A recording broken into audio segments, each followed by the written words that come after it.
Are now live, ready, and set to begin for tonight. Well, at least I hope we are.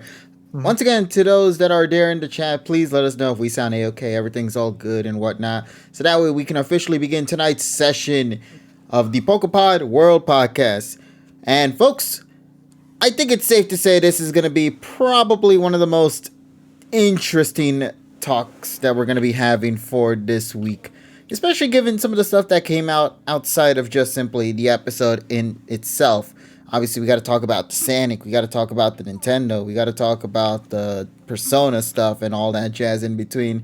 So there is a lot to look forward to for tonight.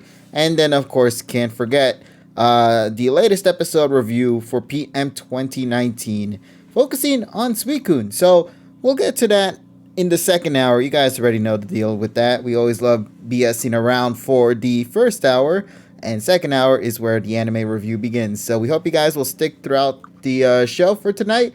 But before we get any further into the discussion, let us go and introduce everybody here in the call. Of course, I got with me my buddy TSS. How you doing, guys? Good evening. We got Polly, or Age of Traits. Hello, I'm awake. Yay! And then for now, we also have with us JPRPT98. How you doing, bud? Good morning, everybody. Good morning. I hope you all are doing just fine. As you know, the others will probably make it in as well later down the road, so we'll be hearing from them soon. But for now, as you guys already know, let's get right into it. I know TSS already had mentioned to me prior to actually getting into the pod for tonight that we do have some things to talk about. So I'm just kind of curious to hear what it is that you wanted to bring up so I can also take this chance to focus on getting the things set for the recording for the next hour. All right. So, the thing I want to talk about tonight is a huge mistake that both TV Tokyo and OLM did during the Advanced Generation era. Oh, so we're Okay. going to get into some anti-poke trivia sort of stuff. Yay. So, as you John, know, so on my Twitter, I posted a Glory Day from AG121, where it has 5 Seiyu that are uncredited, and 3 of them are the Rockets. That's because the Rockets weren't in the clip show, but they do other Pokemon. But in that, because you got to remember that most of these episodes I haven't watched, most of the AG episodes I haven't watched in like 15, 16 years. So when I went back and then I look at the song credit, it's like, wait a minute. This just says Glory Day, Kagayaku Sonohi on it. Now, for the people out there, as proficient anti-poke music aficionados go, there are 2 different versions of Glory Day. There is the regular version, and then there is the Power Mix version. Now, for years, I knew that the Power Mix version was used on the anime. And the differences between both of them are just a brief laundry list. The original version has acoustic guitar leads, and they have a synthesizer during the middle 8, and also some differences in terms of like mix. The Power Mix has more electric guitars. It's more electric guitar focused. There's an extra synthesizer at the beginning. There's an additional female vocalist, and the middle 8 is like a brass / French horn instead of the synthesizer. Also, different drum patterns and other things like that. So, when I look at the credits, it said it's the original version, but it's not, because the original version has acoustic guitar leads. So I was thinking, okay, maybe they just did an error for this episode. I jumped forward to like AG161. They did the same shit. So I'm like, so you're telling me that for all of this time, because there was three different ending versions of Glory Day, that they couldn't even get the fucking name of the title of the song right, because it's the Power Mix version. It's not the original version. So that's really what's bothering me. They didn't even go back and redo it for like the re-airings and stuff. They just called it just Glory Day Kagayaku Sonohi. They didn't even put Power Mix version at the end of it. But it's the Power Mix version that made it to TV. It wasn't the acoustic one. For this mistake alone, AG is now the worst series of all time, ladies and gentlemen. Let's go. You're right. Oh, because fuck no. usually it starts out with Well, the, I made an interesting observation earlier today regarding AG, and it was on Zach's channel. Of course, Zach just did the the reviewing every Pokemon anime series thing, and he noted several times in the AG review, he was like, I think AG is the most underrated Pokemon series. And it reflects in the view counts because that's his least viewed review out of all of the ones, which I just thought was kind of fitting. I was like, oh, it definitely is underrated in more ways than one. Mm-hmm. Absolutely. Hi, Richie. Hello. Yeah, Richie. see? He's eating the popcorn that I was talking about in the chat. What do you mean? It's chicken. Oh, that's even better. You upgraded. Whatever. But yeah. But I would say though, regardless of this error, it still is fantastic to go back to episodes that I haven't watched in like 15 years, and just do a rewatch. It like literally like when I originally watched Advanced Generation, I knew zero Japanese, and now that I know it, I should go back and I should really give it a good watch. Yeah, I need to do a rewatch because I know for AG at least, I only watched it in English until the Battle Frontier arc began, and that's when I shifted into the Japanese side. But I never really got to watch the beginning segments in Japanese, so I'm curious to see how that fares. Oh, yeah. It especially gets great around like AG 40 or AG 50, and that's when they tap into pretty much all. They started using all available background music. That's when it really gets good. So Interesting. All right, so I'll keep that in mind whenever I get to that AG rewatch 55 The years from irony- now, because I know I'm. You I see could what ex- happens? You see what happens when they're not restricted and they can choose the fucking music? What a world. Yeah. The AG is the only series I think I was saying before that I've seen in full. Like the only generation. Hmm. I still don't know how, but do you, sis? Yeah. I'll get there someday. Fake fan. Exactly. Well, First Well, of all, like I let me- said, well, let me like, go well, like I say said, hello well, to I, everybody. like I said, like I said, Hello, well, like I said to Zach. Now he's got to watch all the Pokemon Encore, Pokemon Hosokaku, Pokemon Sunday, Pokemon Smash, Pokemon Get TV, and Pokenchi, and then he'll be complete. Oh, shit. God, He's a small fry right now. I would That's That's say a lot of Xenoblade content. Chronicles. Oh yeah, but that was part of Pokemon Hosokaku. And then he has to watch Kaba-chan in the car. That's the best thing ever. I think I actually did post part of that, but I might post it again if it's not on Twitch. Sorry, Twitter rather, because everybody needs to see Kaba-chan in the car. So Right. so I want to just take a Also, second to fun fact is talk- Kaba-chan actually made a cameo appearance in movie 7, which is the worst movie of all time. Yeah, we And don't talk we- about that though. So Wait, which movie? movie 7. The Oxy. Iwana was just tweeting about it. He was watching it. What, the movie? Yeah.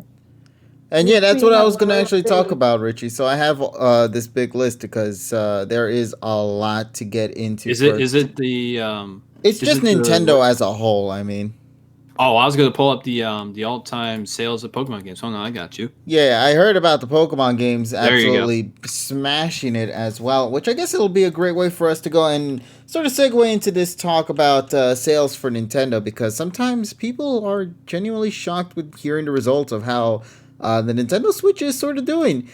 And to my surprise, I am shocked at the number one JRPG game that has sold bonkers in the Nintendo Switch system. You wouldn't believe what JRPG that said game is. Does it start with an A? No. Fuck. You start with a B? No. See? We're not going down every letter. We're going to take a while until we get to that. Ladies and gentlemen, the best-selling new JRPG available on Nintendo Switch with a grand total of 8.5 million units sold is none other than Ring Fit Adventure. I kid you not. Oh. That is the best-selling JRPG on the Switch right now. Well, we've been a long time since we got to R, so it's good you stopped us. Yeah, exactly. I didn't want us to go Exactly, for a man. while. We'd be here for the first hour and that. I love I I want to love say the I'm not art. surprised, just because with the Backstreet Boys happening last year, like a lot of people probably wanted to stay active, and Yeah. Yeah, the thing is though, at the time when this game came out back in say like last year, no not last year, but like a year and a half ago, back around October I think, during the pandemic around in March, the game sold out almost everywhere. You couldn't get your hands on it. They were not producing enough units for it to have sold. Had Ring Fit Adventure been had been offered more often during the beginning parts of the pandemic, I guarantee you this game alone would have at least Hey, hit 10 million units. hey, Kevin. I guess you can say we weren't fit for the job. No. Hey, listen, Boo! I was one of the early buyers, so Fuck I was fit you. for that. I don't know about any of you guys, though. And just recently, Nessa had just gotten herself the I don't game. know about you fat motherfuckers. And I'm the fat fuck. oh, no. But yeah, Come so on, guys. congratulations to Human Ring heart Fit I'm into Adventure. Wii in the Fit. snow. Yeah, we're talking about I'm the in, greatest JRPG game Yeah. on Switch, man. I'm Ring into ring fitting this burger in my mouth. Alongside this, though, as we continue on the adventure of the Nintendo Switch sales, Pikmin 3 Deluxe. If any of you are out there that are Pikmin fans, I have some great news to tell you, because the best-selling Pikmin game of all time is via the Deluxe Edition, which sold around 2 million units. Hyrule Warriors Age of Calamity is considered to be the best-selling Warriors game of all time, going at a record 3 million sales at the moment. And that was a surprise game that came out like what, 3 months after the announcement of the game? Mm.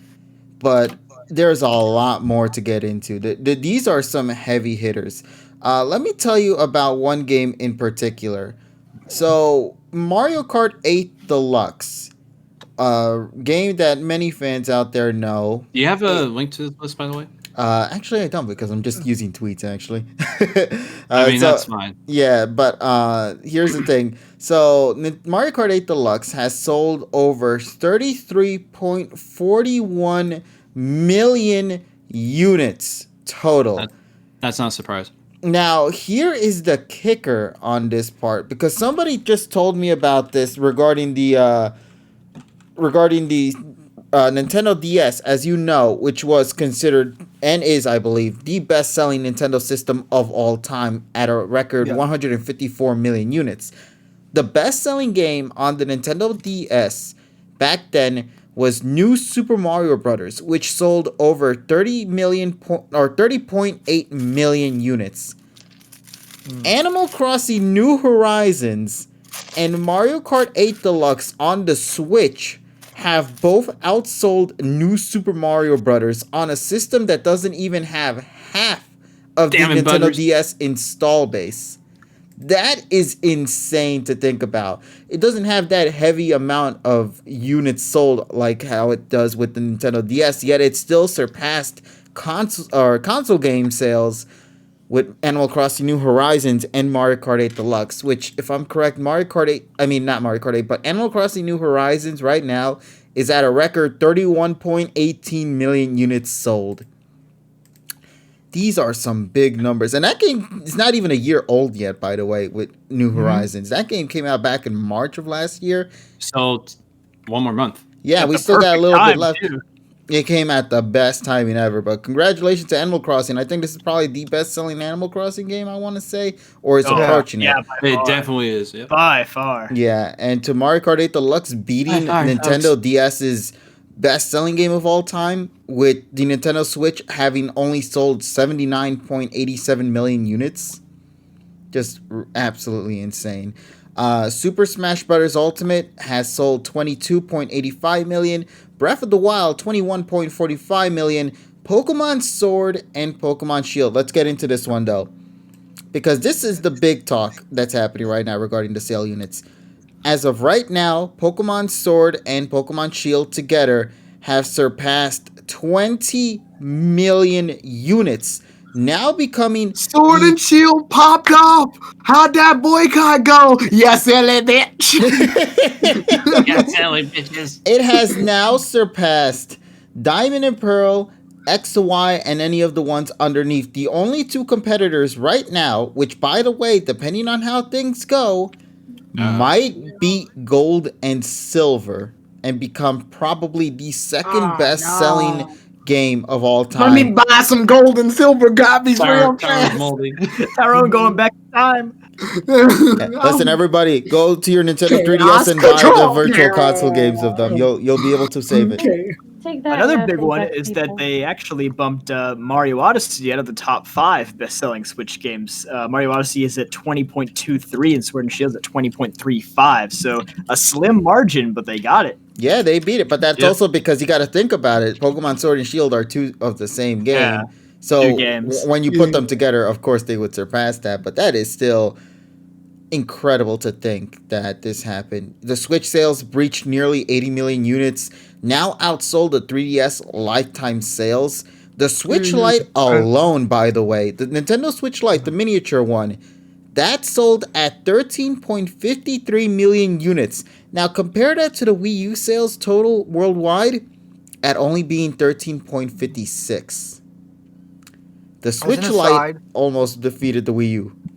As an aside, though, I think the reason why Sword and Shield sold so well, not only because of the DLC, but because it has it probably has the best multiplayer in the franchise. And weirdly enough, even before we figured out about the multiplayer, I think one of the things that also did it is the publicity. Because like bad publicity It's or still good publicity. is still publicity, right? Yeah.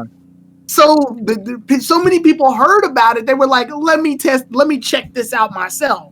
And I think bare minimum there were a lot of people who just had probably fallen out of Pokemon a long time ago, but they'd gotten back into Yeah. gaming with the Switch and whatnot. And the Switch is such a big install base already that like it's probably just easier for people to be like, oh, I haven't played Pokemon in 10 years. Let me jump back into this. It's the first Pokemon game on a home console. Like that's a big deal on its Right. I mean, not kind of Let's Go Pikachu. I'm gonna put in some news too. I think Let's Go kind of helped Sword and Shield sales too. Yeah, it Because just kind of it got old comers to play Pokemon again to start Got off people's with foot in the Kanto. door. And then Yeah. and then they were like, wait a minute, the new game's coming out. Let's see how that goes too. I only wish there was some sort of way that they could know, like, what percentage of consumers buy both copies now that they're $60. But obviously, there's no way to know because, you could just go buy Shield and then come back and buy Sword 3 months later. They wouldn't know it's you. Right. So, I guess you could only track that digitally, I suppose. John, I see we're back to get that Shield version. How do you know my name? We always knew, John, and they just grab you. The ninjas, they got him. They got him. But that would be interesting because, I don't think as many people buy both versions now that they're basically twice as expensive as they used to be. But it would be interesting to see just how much of an impact that makes. Mm-hmm. But yeah, so just to kind of let people know right now, in terms of the Nintendo Switch units sold being of 79.80 million units, it is approaching the Game Boy Advance, which is at 81.5 million units. So given we still have this whole year and probably until March 31st, I think, I'm getting the feeling that Nintendo Switch will surpass the Game Boy Advance in terms of... Oh, for sure. It definitely will. And It's will just a be matter of in time. number 4th in this position because what's after the Game Boy Advance? The Game Boy. And after that, the Nintendo Game Wii. Boy. And lastly, the Nintendo DS itself. So... Holy shit. Game inhales, boy. Boy.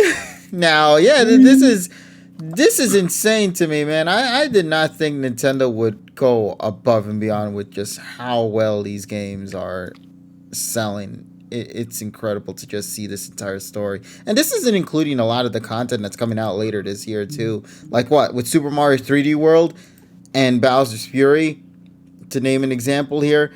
That that's going to sell gangbusters, especially given how little it's sold in Well, in the to Wii be U's fair, lifetime. To be fair, this is more akin to the NES and SNES days, where now Nintendo has a real momentum going into going into a video game generation because they have all this stuff. Whether it be with in circumstance or not, they're still killing it. It's still a freaking hot commodity. And the wild part is that, even though we have these huge numbers that we just talked about, 2020 was a relatively cool year as far as Nintendo goes. Like, they only had like a handful of major releases. So, Yeah, like there's Paper got Mario, Yeah. there's some big stuff. I'm gonna point out the 800-pound elephant in the room. VARs, everybody has an opinion. Assholes elect an opinion. Everybody has one. Thank you. All right.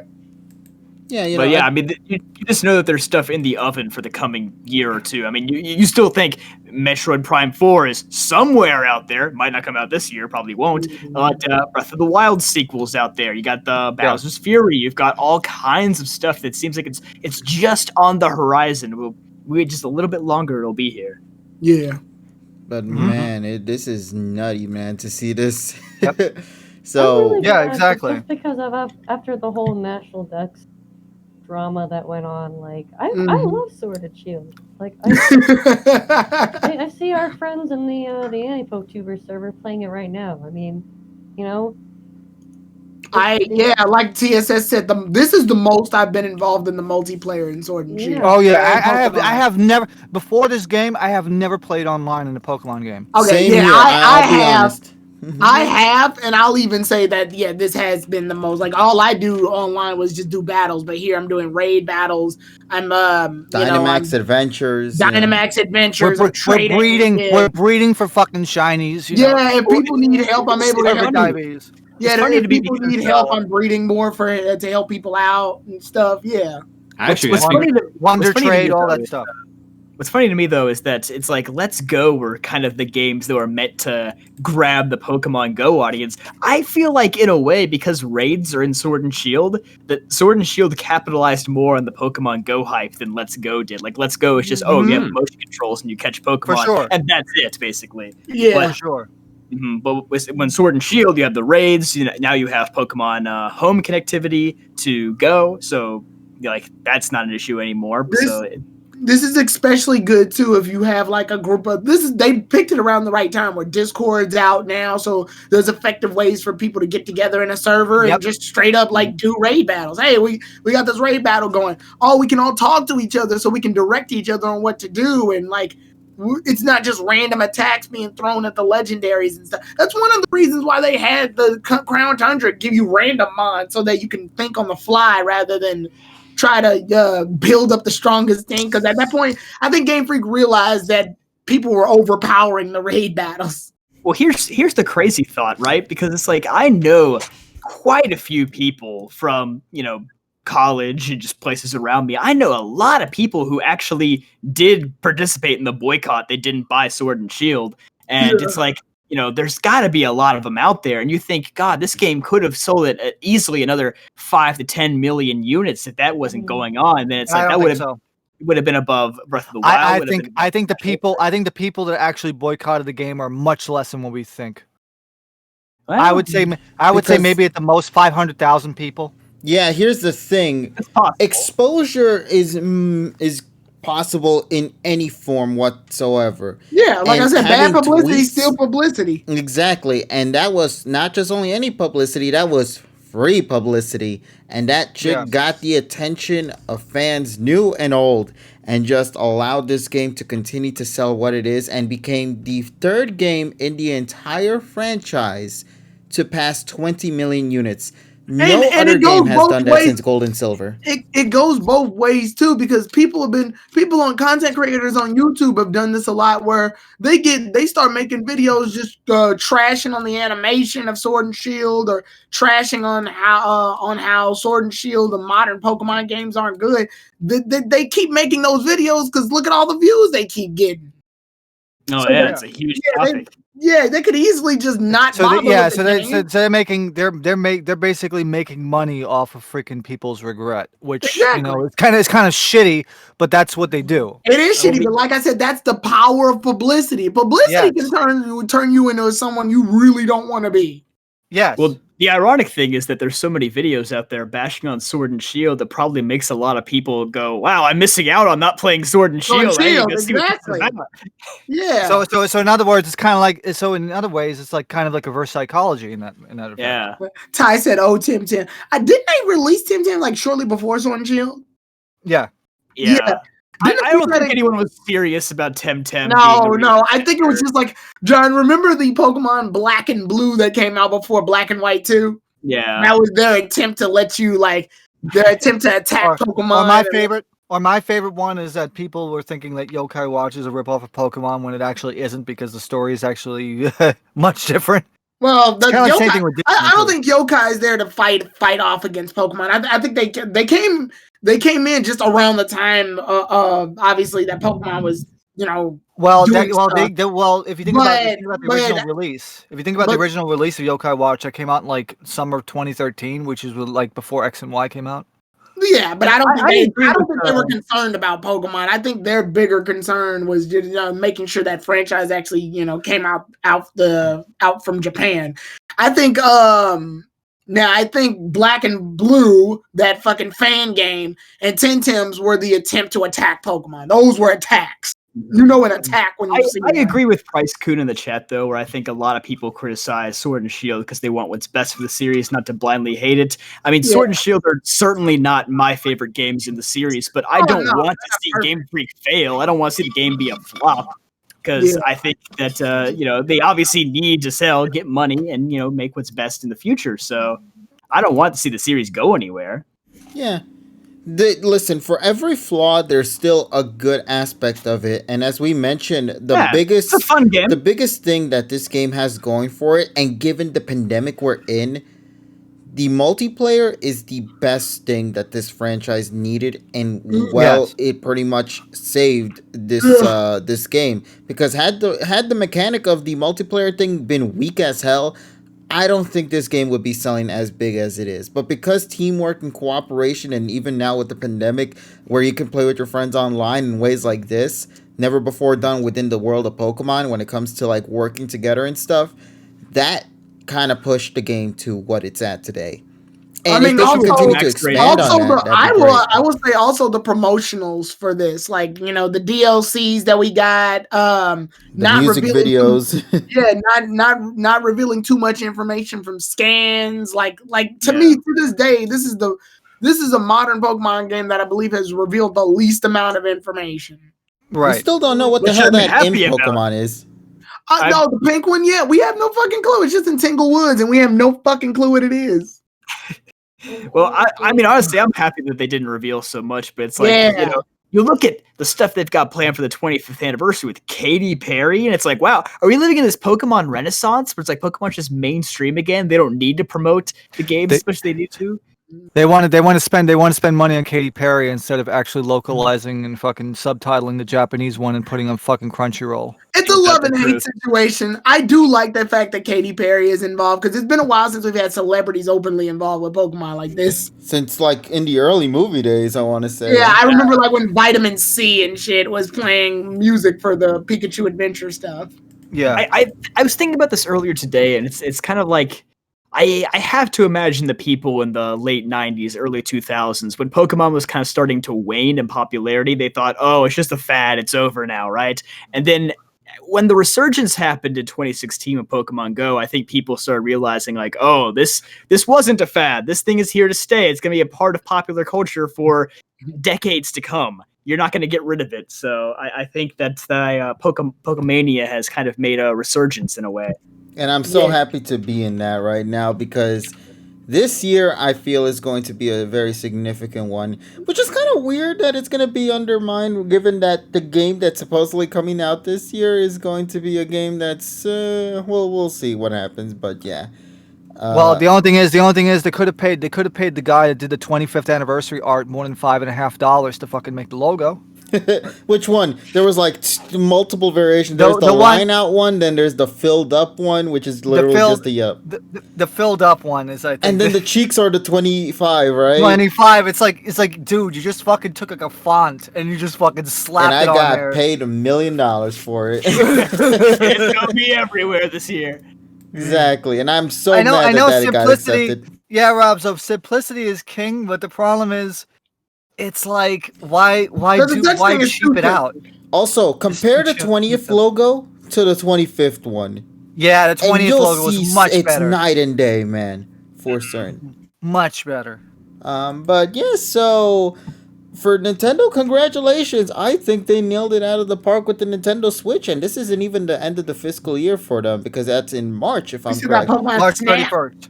March 31st is Oh, when it okay. ends. So on my birthday, we'll get all the information we need then. So, ladies and gentlemen, I tune think in on my regarding- birthday where we talk about this. Oh, yeah, exactly. I think regarding the logo, by the way, someone actually did a mock-up because people were like, "Oh man, if it looks so bad, see if you can do better." And someone made a mock-up. It's like if you take Pikachu out, because like the head is Pikachu, obviously he doesn't need to be in the thing with the little silhouettes. If you take Pikachu out and put Eevee in as a starter, you would have exactly 25 starters in there. It would work.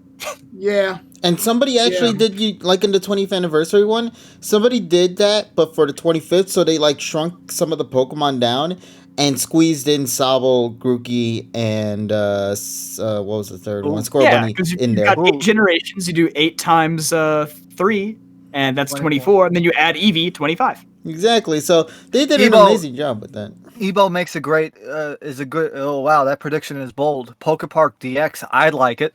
I'd like it too. I want it. I'm saying, man, Pokemon is doing wonders, but if they can just take this chance to bring out more of side games that aren't part of the main series, Like a and still- PokePark 3. yeah, Like, and I'd continue love to that. expand on the DLC world with Pokemon Sword and Stadium Shield. 3. Like we don't even like it should be They put like Go in Smash it to Ultimate. fucking We don't piss people we don't off. need another generation right now. We could just be fine with Sword and Shield throughout this entire Switch lifeline while they're working on the next big thing for the next generation system or something. Just keep Yeah. expanding Yeah. on what you have in Sword and Shield because theoretically, as fans say, it's not complete. We're still missing some of the Pokemon left that they could clearly The Switch update. does not have a pen. It's not resistive touchscreen. It's freaking capacitive. So I do genuinely believe that the console itself, or not the console, the game itself has so much more that it could pull out, and I hope they take this chance because this is a once in a lifetime Pokemon chance. Mini, Give me my damn third DLC for a Pokemon Sword Mini console. But Yeah, I know, exactly. Give me I one for do DLC. have to question though, like if Pokemon were to make a next expansion pass for it, like where could they go next? I personally would love. I know this might sound stupid, but I personally would love an underwater that'd be DLC pass. Too much water. Just kidding. Yeah, that's 7.8. fine. Actually, that'd be pretty cool. 7.8 the game. Okay. Yeah, like you hop up on a relicanth and you're allowed to go underwater or What's something. the theme I like that you here? brought up spin-offs though, Underwater? because spin-offs have kind of been like in this weird place since 2016ish. Like there weren't a lot in Gen 6 and there weren't really a ton in Gen 7, but then 2016 came along and it was 20th anniversary. We got Pokken and Pokemon Go, two like things that people have wanted for a very, very long time. And then they kind of phased out again, and now they're kind of making another resurgence. So I don't know. I'd love to see like another Mystery Dungeon DX somewhere down the line. I'd Oh, love if they to see please make a Yeah. sequel Or DX though. Sky, So, oh my god, if they do Explorers of Sky, that's it. Oh my god, I'm gonna cry. or new Pokemon Dude, Snap I'd is have a heart honestly a attack. big Dude, one. I think Primal that's- Dialga Steam remixed. Oh yeah. Thank I you, think new Messi. Pokemon Snap is a really, Thank you, really Messi. big one. Thank you, Messi. Thank you, Messi56 for the follow. Hey, isn't he that famous goalie? Thank you, Messi. Messi. Like, go! I think we're gonna have at least one other spin-off that hasn't Anyway. been revealed yet, though. I think Do that one is another gonna be damn Detective Rangers Pikachu. game. Oh yeah, it could be Detective Pikachu. That's right. Do another out there. Rangers game. I like Rangers. Listen, Sleep? man, I don't want my Switch touchscreen to be all scratched up. So, just saying. Also, how the hell? Yeah, actually, because of the Joy-Cons, you could literally It's just just have a your Joy-Con. I was just about to say what? yeah. Instead of the stylus stick, you'll use your Joy-Cons and just try to make a complete circle out of that. Yeah. Yeah. Or I mean, if they made this Pokeball Plus thing, then make a Ranger style. Do it. Well, I mean, think about it this way: you can put a freaking stylus. They do have. Never mind. capacitive Don't do it. I stylus. just realized what those things look like. Never mind. Don't do it.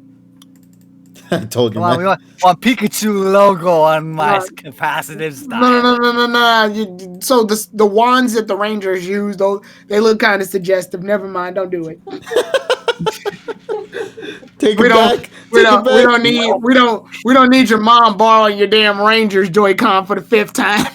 Bring back Oh, so Pokemon that's why Pinball. they disappear. Yes. I was wondering, because like, who What do the you hell think- touches what do my you think shit? your- My What brother do wasn't you- even born at that time. Who the fuck Where do you touches think your my shit? Wiimote kept going?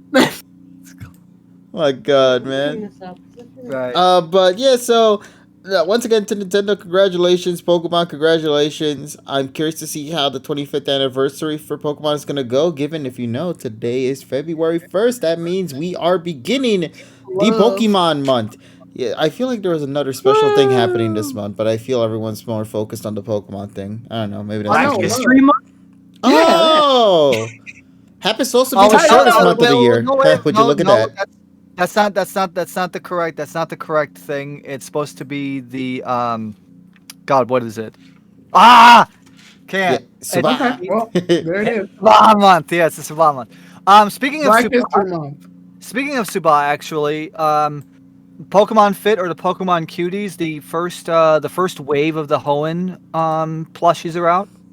Yes, and I believe you mentioned the little one is available. Yeah, Little little Suba. Suba is available, but not Suba. Mm. He'll Which is why come I need soon. it. Don't worry. Be patient. He'll come. Well, I'm gonna probably order it off of Amazon, JP. This is the one of Um, those rare occasions where we finally could get it's Best by the Bird. way, and by the way, February is Morgan Freeman Appreciation Month. Thank you. Morgan Freeman. It's my appreciation month.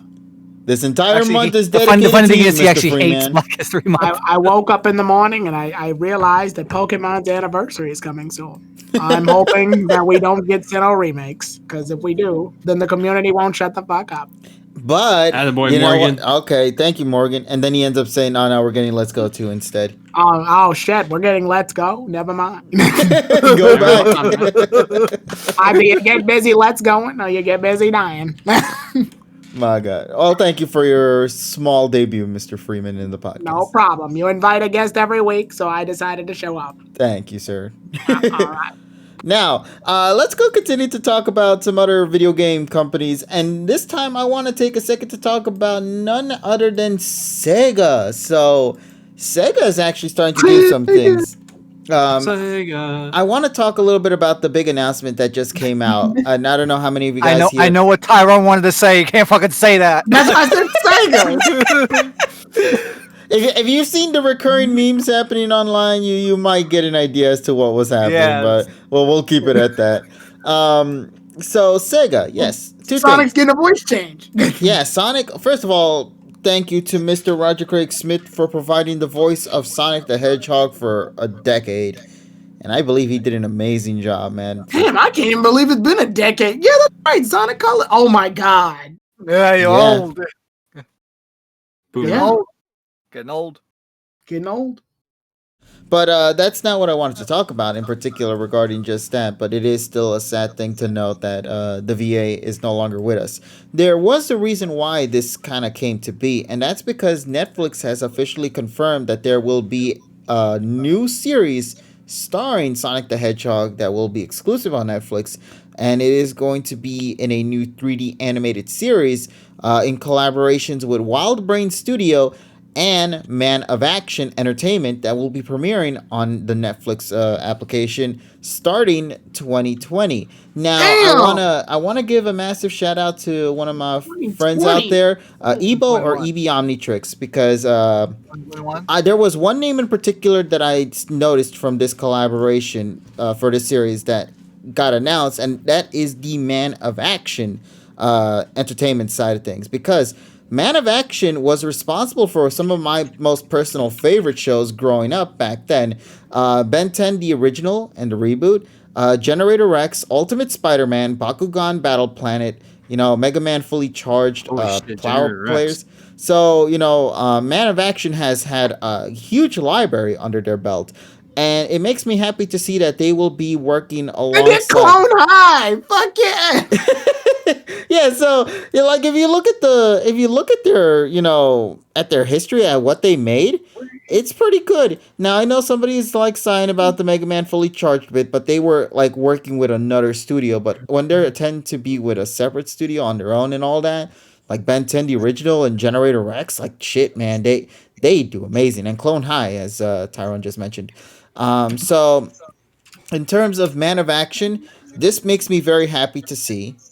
And Ebo here said a thing to know from Man of Action shows is that they usually focus on their story and plot devices. Also, I hear my voice for some reason. Does anybody else notice that? I hear just a little bit of it. Oh, okay. Just making sure. But now, it says here, yeah, so Man of Action is known to writing a lot of story and plot focused series out there, given the Ben 10 series, and whatnot. So I think that there is potential that we could get a story driven saga for Sonic the Hedgehog finally in modern era. So there's that. The studio that's going to be animating this is going to be in collaboration between WildBrain and Sega. Now, WildBrain is known for adapting a lot of preschool and kids shows, some 2D and some 3D, and it has been confirmed that the show is already going to be in 3D animation, which is, as I pointed out before, Mega Man Fully Charged. However, Evo said we probably shouldn't be disappointed because they've worked on several 3D series before this, such as, Hot Wheels, Max Steel, Selecterra, and even the Bob the Builder reboot as well. But they've also worked in some other stuff like Carmen Sandiego, the new Peanuts shorts, Transformers Rescue Bots, My Little Pony, Equestria Girls, to name a few. So these are just some things to kind of keep in mind when we're going to be entering into the Sonic the Hedgehog thing. I am very, very much excited to see how this is all going to shape up and when we get our first trailer. The thing I'm getting a feeling for is that the series is probably going to be catering to the very, very young ones. Apparently, they're saying that the series is going to be catered towards kids 6 to 11. But will also be catered to longtime fans as well.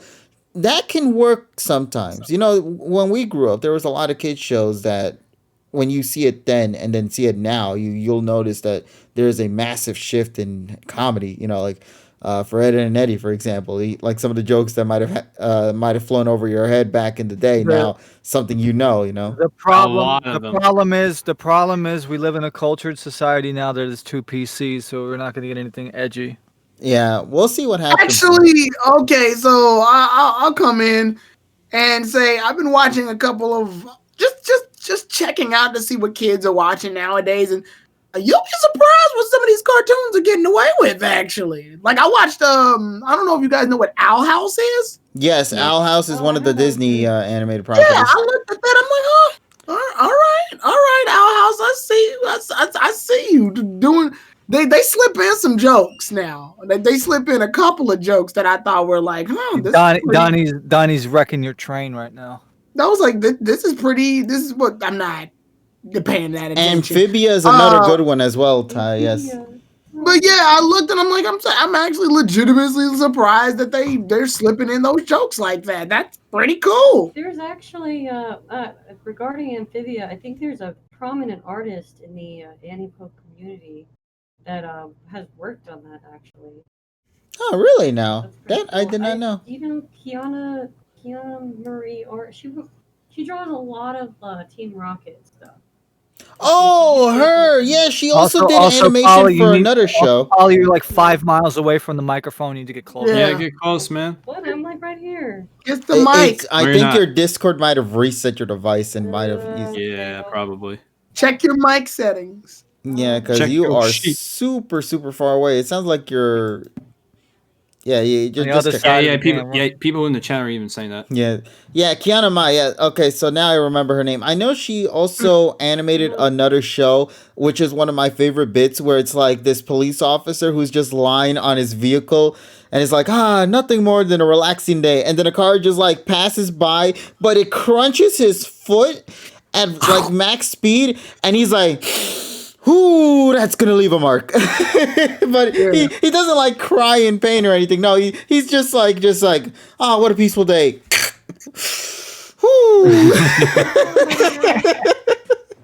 I love that bit. And Polly.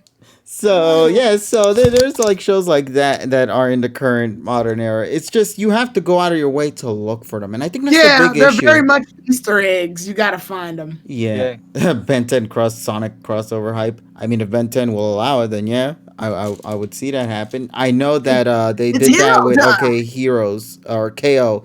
Okay, yeah. They did that with Sonic. So I mean, there's a potential to see the Sonic series also come into that.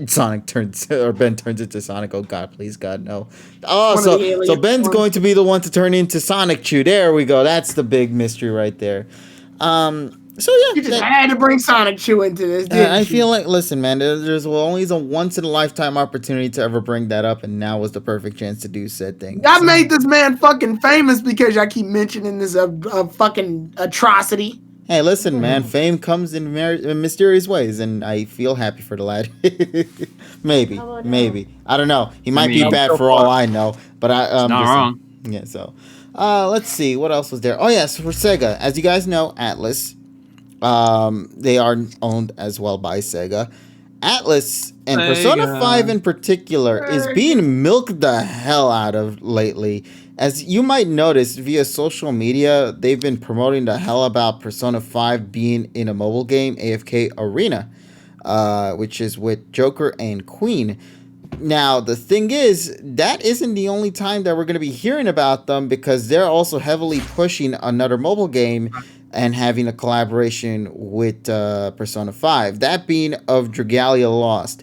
They've recently announced a What? brand new event and are already in the middle of it in between a Dragalia Lost crossover with Persona 5 featuring characters such as Mona, Joker, and Panther, as well as the dragon Arsene. I say dragon because they turned him into a dragon in this.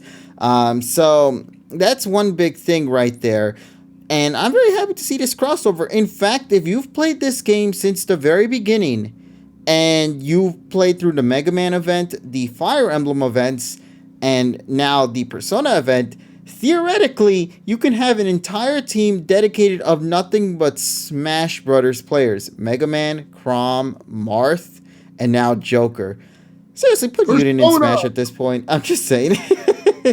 Yeah, so I like, listen, if you guys ever want to get into the Dragalia Lost scene, now is the perfect time. If you guys are big fans of Persona 5, you should definitely give this game a shot to see how they handle the characters. I think they're doing wonders to the Persona 5 series here in Dragalia Lost. There's a lot of respect to the character designs, the way they fight, the way they use their mana casters, otherwise known as like their guns and everything in the game as well. Right. But another key element I wanted to bring up is the music. This Persona 5 crossover is actually taking place during the event of a game coming out later this month, Persona 5 Scramble. So this is in a way a great way for those who want to get an idea as to what Scramble could be about. You might get into it. So I don't know. Maybe if you guys are a big fan of Persona, this would be a good time to jump right into it. If you like the characters, you'll like them, but you have to summon for them. That's the big key right there. They're not free units except for one, that being Sophie.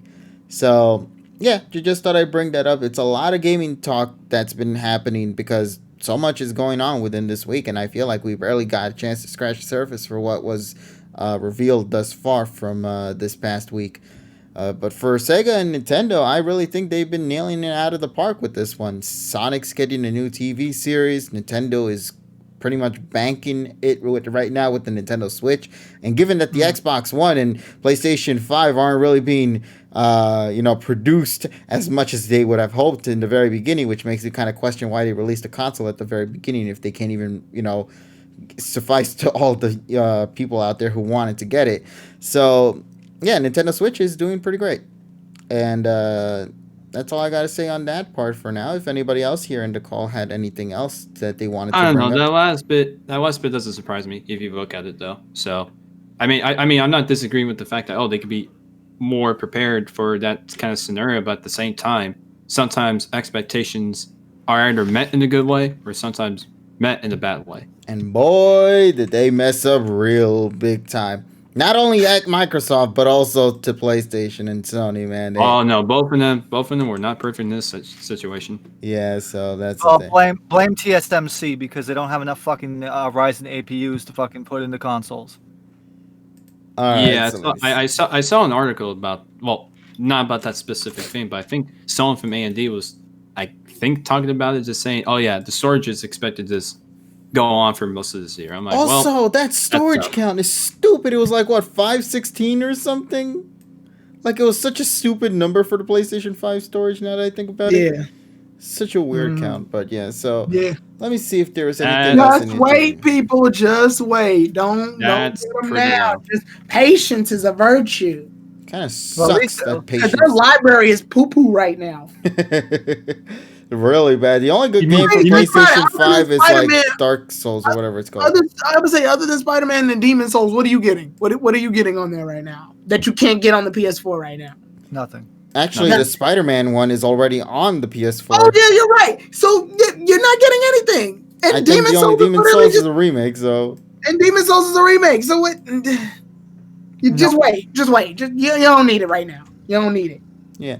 Listen, man, I want to get it so I can play this PlayStation 4 games. Listen to your significant other at this point. You don't need it right now. Plus, on top of that, there's the freaking the external PCIe the M.2 slot is fucking disabled on the PS5, so you can't even do that because there's not a lot of PCI Express 4.0 M.2 drives that are compatible with it yet. Because if you put it in there right now, I don't know if they changed it with a firmware update, but right now it's disabled.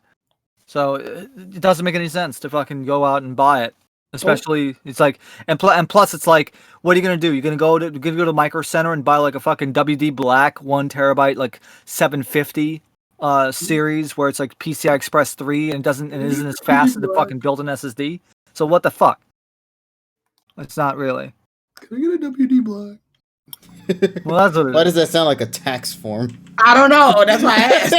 maybe that's what it is. No, maybe because you need some WD-40. This is the Wendy's. What are you doing? No. So you don't have WD Black? No. Can I get WWE Black? Hold up. No, Pat. No, Pat. We're not gonna give you Steve Blackman, and he's not coming back. Yeah. Sorry. Aww. Yeah, so with that being said, I don't think there's any. I already gave the news about Series 8. Also, a lot of fucking snow here. Oh, yeah, snow. No, yeah. I was on Twitter the other night, as per usual, and I noticed that y'all are having like this snow fever happening, so hopefully y'all stay safe. It isn't just any snow. This is the kind of snow we want to see. That soft, fluffy snow that's just so comforting to touch, man. I love it. Yeah, but I've hated the shit snow that we've except when your prior. dog's pissing it. Yeah, I know, but Dog's pissing. yes. Yeah, that's why you don't get yellow snow. I know, man. Yeah, But exactly. for now, before then, though, it was just a nice, comfy snow that I loved so much, and I've always wanted to see since a few years back. Because most of the snow we gotten back then was like that rough snow. You know, that's we had almost zero snow last year because it was so warm. I know. Remember that one year where it was like 80-something degrees in Christmas Day? That was like 2013 or 2014. Yeah. Like 2013, probably 2013. And then there was one where back in 2011 where you had that freaking Greenland high pressure where we got freaking 57 inches of snow in a month. Weird times, man. Yes. Global warming's a bitch. Well, it's kind of strange because here in North Carolina, at least where I live, I haven't seen snow in the last 3 years, and then it has snowed 3 times in the last 4 days. So that's quite the turnaround. Yep. As That's I continue to set things up here, Richie, would you like to take a second to talk about those? I know they're mainly just Crash-related stuff because I know you're a big fan. Because I'm not gonna spend too much time on these things. Yeah, I'm just working right now on just getting the review segment up. So if you'd like to talk, he's asking you to talk for time. So basically, for those that ever had a nano block, which is basically just, I know they're not necessarily Legos, but they're basically Legos just called something else. They're releasing more merch of good old Crash, but this time with these things, where basically you can just build it together, and this is what you can't see on the screen, but you know, they would look like Legos together. Like they have one for Crash, Coco, Cortex, Ripperoo, Engine, even Dingle Dial.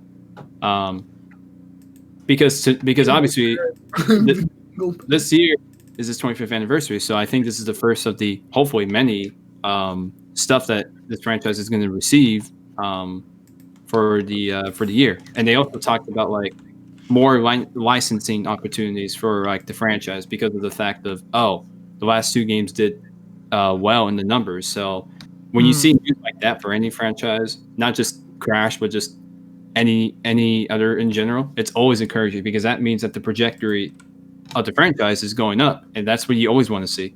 Like if it's the same thing when Nintendo says, by the way, sales for Mario are going up, or when Sega says, oh, Sonic sales are going up, that means more licensing opportunities. So it's a very good thing for the franchise, and right on time too with its 25th anniversary because there's more emphasis and there's going to be an opportunity for them to bring more attention for the fact that hey, it's its 25th anniversary. We need to capitalize on the fact that it's been 25 years of this orange marsupial thing. So, not much to say on it, but yeah, I'm very excited to see what's happening this year for the franchise on its 25th anniversary. Also, next week I'm going to have the promised MPOW headset review, and I'm going to make a rant about chairs.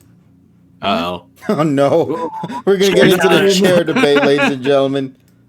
And that's next week. Make So sure tune y'all in for that. Yeah, make sure y'all firm in y'all seats for that. I know, man. Firmly grasp them seats. Firm in your seats. That's Thank you, funny. John. Yeah, we're gonna be talking about try. chairs and don't buy and TLDR. Just don't even fucking try to I'm buy those starting comedy fucking Chinese racing chairs that are on Amazon. I'm starting because comedy classes don't buy next them. week. Where's the improv class? Because I still ain't got no improv skills, man. I'll teach you. Thank you. Wait, how can you Yeah, but teach will me he on listen? something that I don't know? No. I'll teach you my ways. No. Well, hopefully, You all hopefully I be will Tyrone learn. funny by next week. Don't worry. Okay, Professor Hitch has a question. And he says, what's the current earnings for the Pokemon Coco movie? Okay, let's go on Dogasu's site and let's take a Oh look. God. Yeah, if you ever want to just know about movie info, Dogasu is the man for you, He's man. got it all compiled. Hey, yeah, that's Yeah, he's a good man. so right now, let me see here. So yeah, as of January 25th, which was last week, Yeah. so it's been 1 month since the Coco movie came out. It's currently 5th place, and it's currently 5th place, and it has let's see here. That just means it's the fourth loser. No, I'm just kidding. So it has only made 1.4 billion yen so far. So comparing that to Mewtwo Strikes Back, they were able to make 1.7 billion, and that's after 3 weeks. So 1.4 billion yen in 5 weeks versus 1.7 billion in 3 weeks. Nostalgia. Well, it's no secret that the non-Kanto movies haven't been doing too good. Well, it's not only that. Remember restrictions, and also remember that a lot of them are And the Backstreet Boys. Yeah. Yep. I mean, but They the number one culprit is nostalgia. No, actually, I think it's also because it's just like I said, restrictions in the movie theaters. The Go To Travel campaign in Japan has been suspended, and also lockdowns. So I don't expect it to be, I don't expect it to actually be as good as M22 in terms of the box office. I just want to know the plot already, damn it. Tarzan, you watch Tarzan, right? I mean, here's the thing. I mean, when Sato Sere says that he kind of thought the movie was lackluster, that's kind of bad. Y'all watch Tarzan, right? Yeah. Bad. Well, it's Pokemon. That. Also, rip Dustin Diamond. Rest in peace. Rip Screech. Screech, yes. Yeah, even though people will never forget your sex tape that came out 13 years ago, 15 years ago. Wait, what? That's fine. We want to pay respects right now. Yes, but we love you. We love you anyway, Screech. That's the same thing with. Actually, no, I'm not even going to mention that. Dustin Diamond, Screech from Saved by the Bell. Yes, the actor. He died of cancer. So I guess let me see if I have everything. Yes, okay. I have everything here set and ready to begin. I know this is gonna get into a very meaty discussion, so I feel like we shouldn't probably take any time to delay and let's get ourselves right into it. So what do you guys say? Are you guys all ready to get into this discussion for tonight? I mean, and you know what it's time for? Ads? Suicuneが新しく図鑑に登録されます。Oh God! it's like throwing frozen fries into a hot skillet. All right then, ladies and gentlemen, the triumphant Suicune capture of the century had just happened, because I don't think it's ever happened prior to this episode. So for the first time since I think ever, one of the main characters has caught a legendary, and now actually has it within their team. Lana's looking at Supposedly. Kyle. Am I a joke to you? Kidding, I'm kidding. The Go most ahead. this episode, when this episode dropped, I made sure to just hide away from social media everywhere because I wanted to jump into this episode completely blind and whatnot. But man, it was so hard to see this happen Oh, of because course it when that was. episode dropped, boy, the criticisms and the hate on Go was so strong. That shit took over social media. I believe Suicune and Anypoke were actually trending thanks to this Yes. episode when this It was. came out. Yep. And that is insane because I think the last time that happened was Dragonite, I want to say. Because Yes. I don't remember any time prior to that it actually happened, but man, this is an episode that needs to get into a full breakdown. So, I guess without further ado, let's get right into it. This episode focuses on Go and Ash heading off to some part of the Johto region when they discover that for some reason there is a Suicune that keeps purifying this particular part of the lake. Why? Well, turns out there's a bunch of poachers out there that are specifically doing this in intent to catch the said legendary Pokemon Suicune. Ash and Go decide to try to fight off against them, and something miraculously comes out as a result. That being that Go caught the Suicune. And normally, you would think that a capture sort of moment would happen, say, like at the very end of the episode. No, this capture was the plot of this episode, because since he caught this said Suicune, now the poachers have pretty much a hit on Go, and they want to make sure that they get this guy, because if they get Go, they'll get said Suicune. What a kid show. So here's my big funny moment I want to talk about. Number one, they actually almost called the police. They legitimately almost called the cops. Yeah, no, wait, no. Go used his brain. Ash, being I this said, guy "Go, that he I is, run. yeah, I he be monk. The cops would have taken fuck? too long. It's No, kind but of still, calling the even cops that- in Brooklyn. no, but they should have at least called them as they're heading to it. Now, Go just decides, okay, if you're gonna go in, I'll just put my phone back inside, and we'll just go and meet them up there and have a fight with them. Instead of like, nah, we're just gonna call them and then see how long it'll take for them to come. But still, regardless though, that was the big funny moment for me in particular, because I was like, holy shit, they realize they have a phone in their hands and they're already gonna use. No. Gonna dial 119. Yeah. Yeah. How do you dial 911, says Ash. Yeah, but regardless, yeah, so 110. 119 is another thing. but yeah, so Ash decides to try to butt in. He tries to be the hero of the day. Everything's happening, showdown going down. Suicune pops in, and here's big criticism from me, numero uno. Number one, he shows up. That in itself is not an issue. It's how he presents himself that's an issue. Because what he does, as they stated in the beginning part of the episode, is that he's always there to purify the land.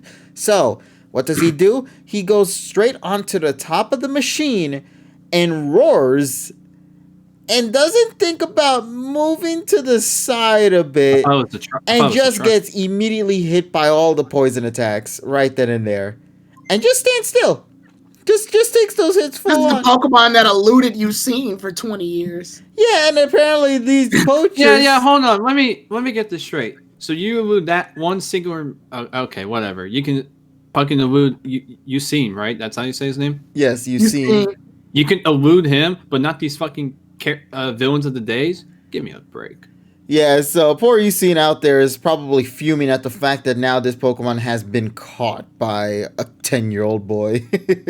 So yeah, Suicune just kind of stood there, just took the hits and whatnot, and it unfortunately got a bit of poison, which is also a part of the plot of the episode. So Go sees this, he seizes the moment with his hands and throws the Pokeball, and somehow catches it. I guess you could say he pulls a me with this one and legitimately catches the Pokemon.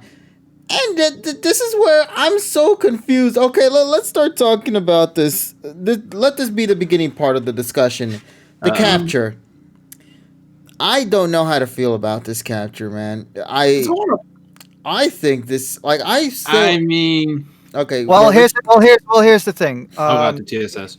It kind of is like, remember in the games. Remember, besides they're runners, right? All the dogs are runners, or the dog Pokemon are runners. They're not even fucking dogs. I don't know why I keep saying it because They're people call beasts.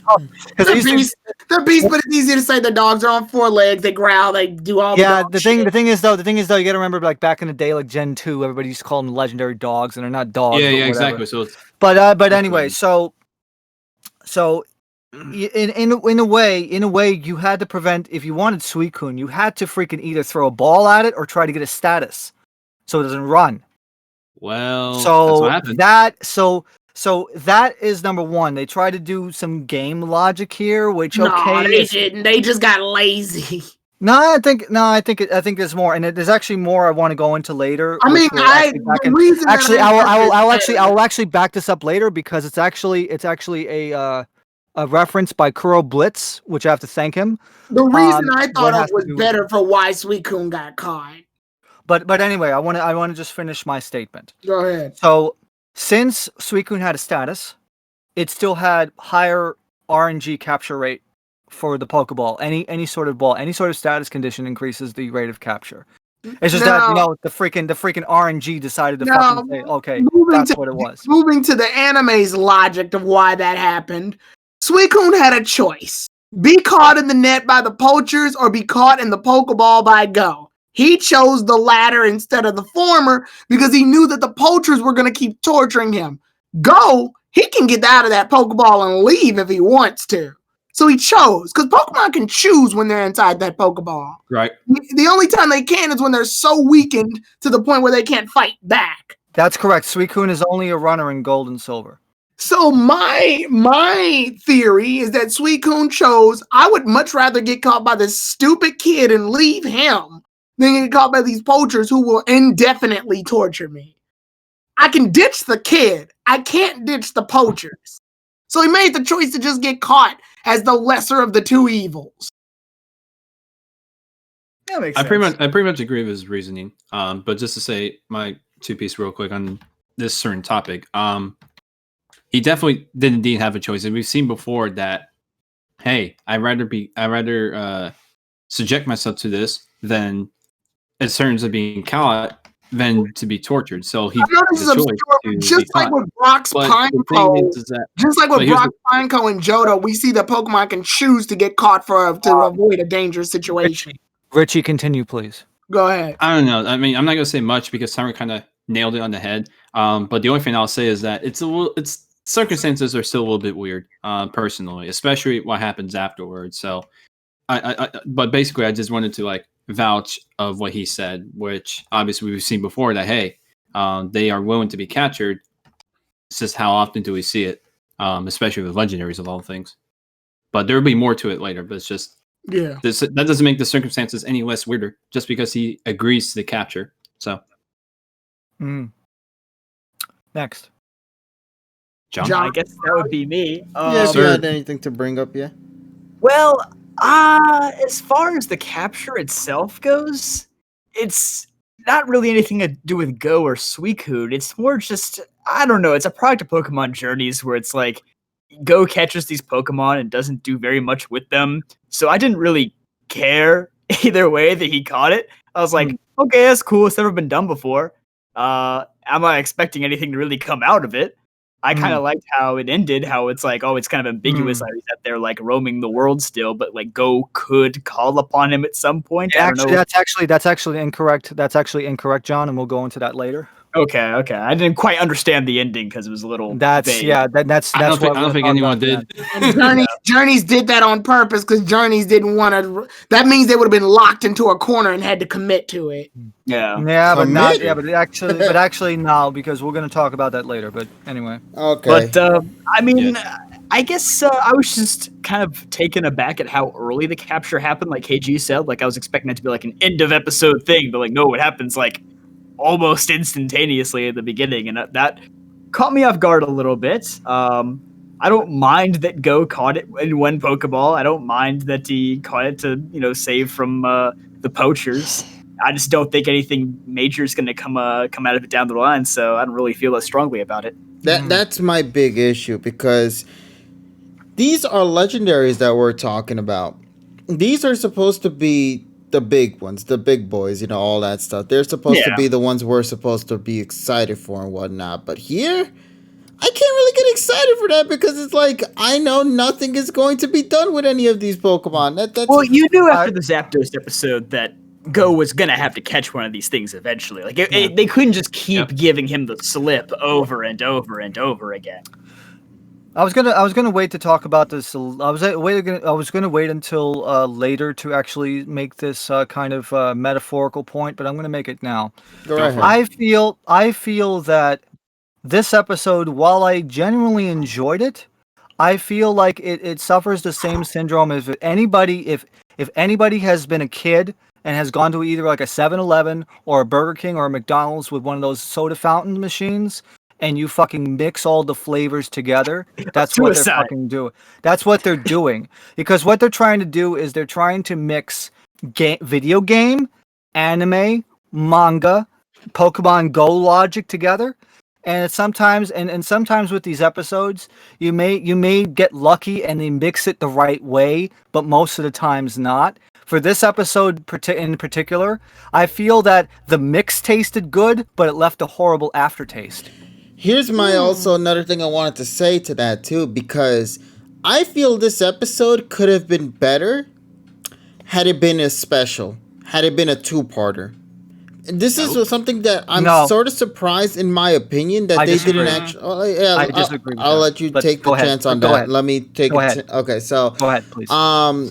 One of the big issues about this is that with it being a single episode, a lot of the stuff that happened here had to all go down in just one episode, in just 20 minutes. Yeah, and 20, there was 20. Not even 24, it's 20. It's 20. That's what I said before. That's even worse. The 24 part is only for the opening, the ending, the preview and stuff, but we don't care about that that's even worse. Yeah, that proves my point even more. So here's my question, worse. because there's a lot of moments in this episode that I feel could have been fleshed out a lot better, and honestly could have made Go much more reliable on his own terms, because one of my favorite things about this episode was when Go remained separate from Ash to allow Go to utilize his Pokemon in interesting ways.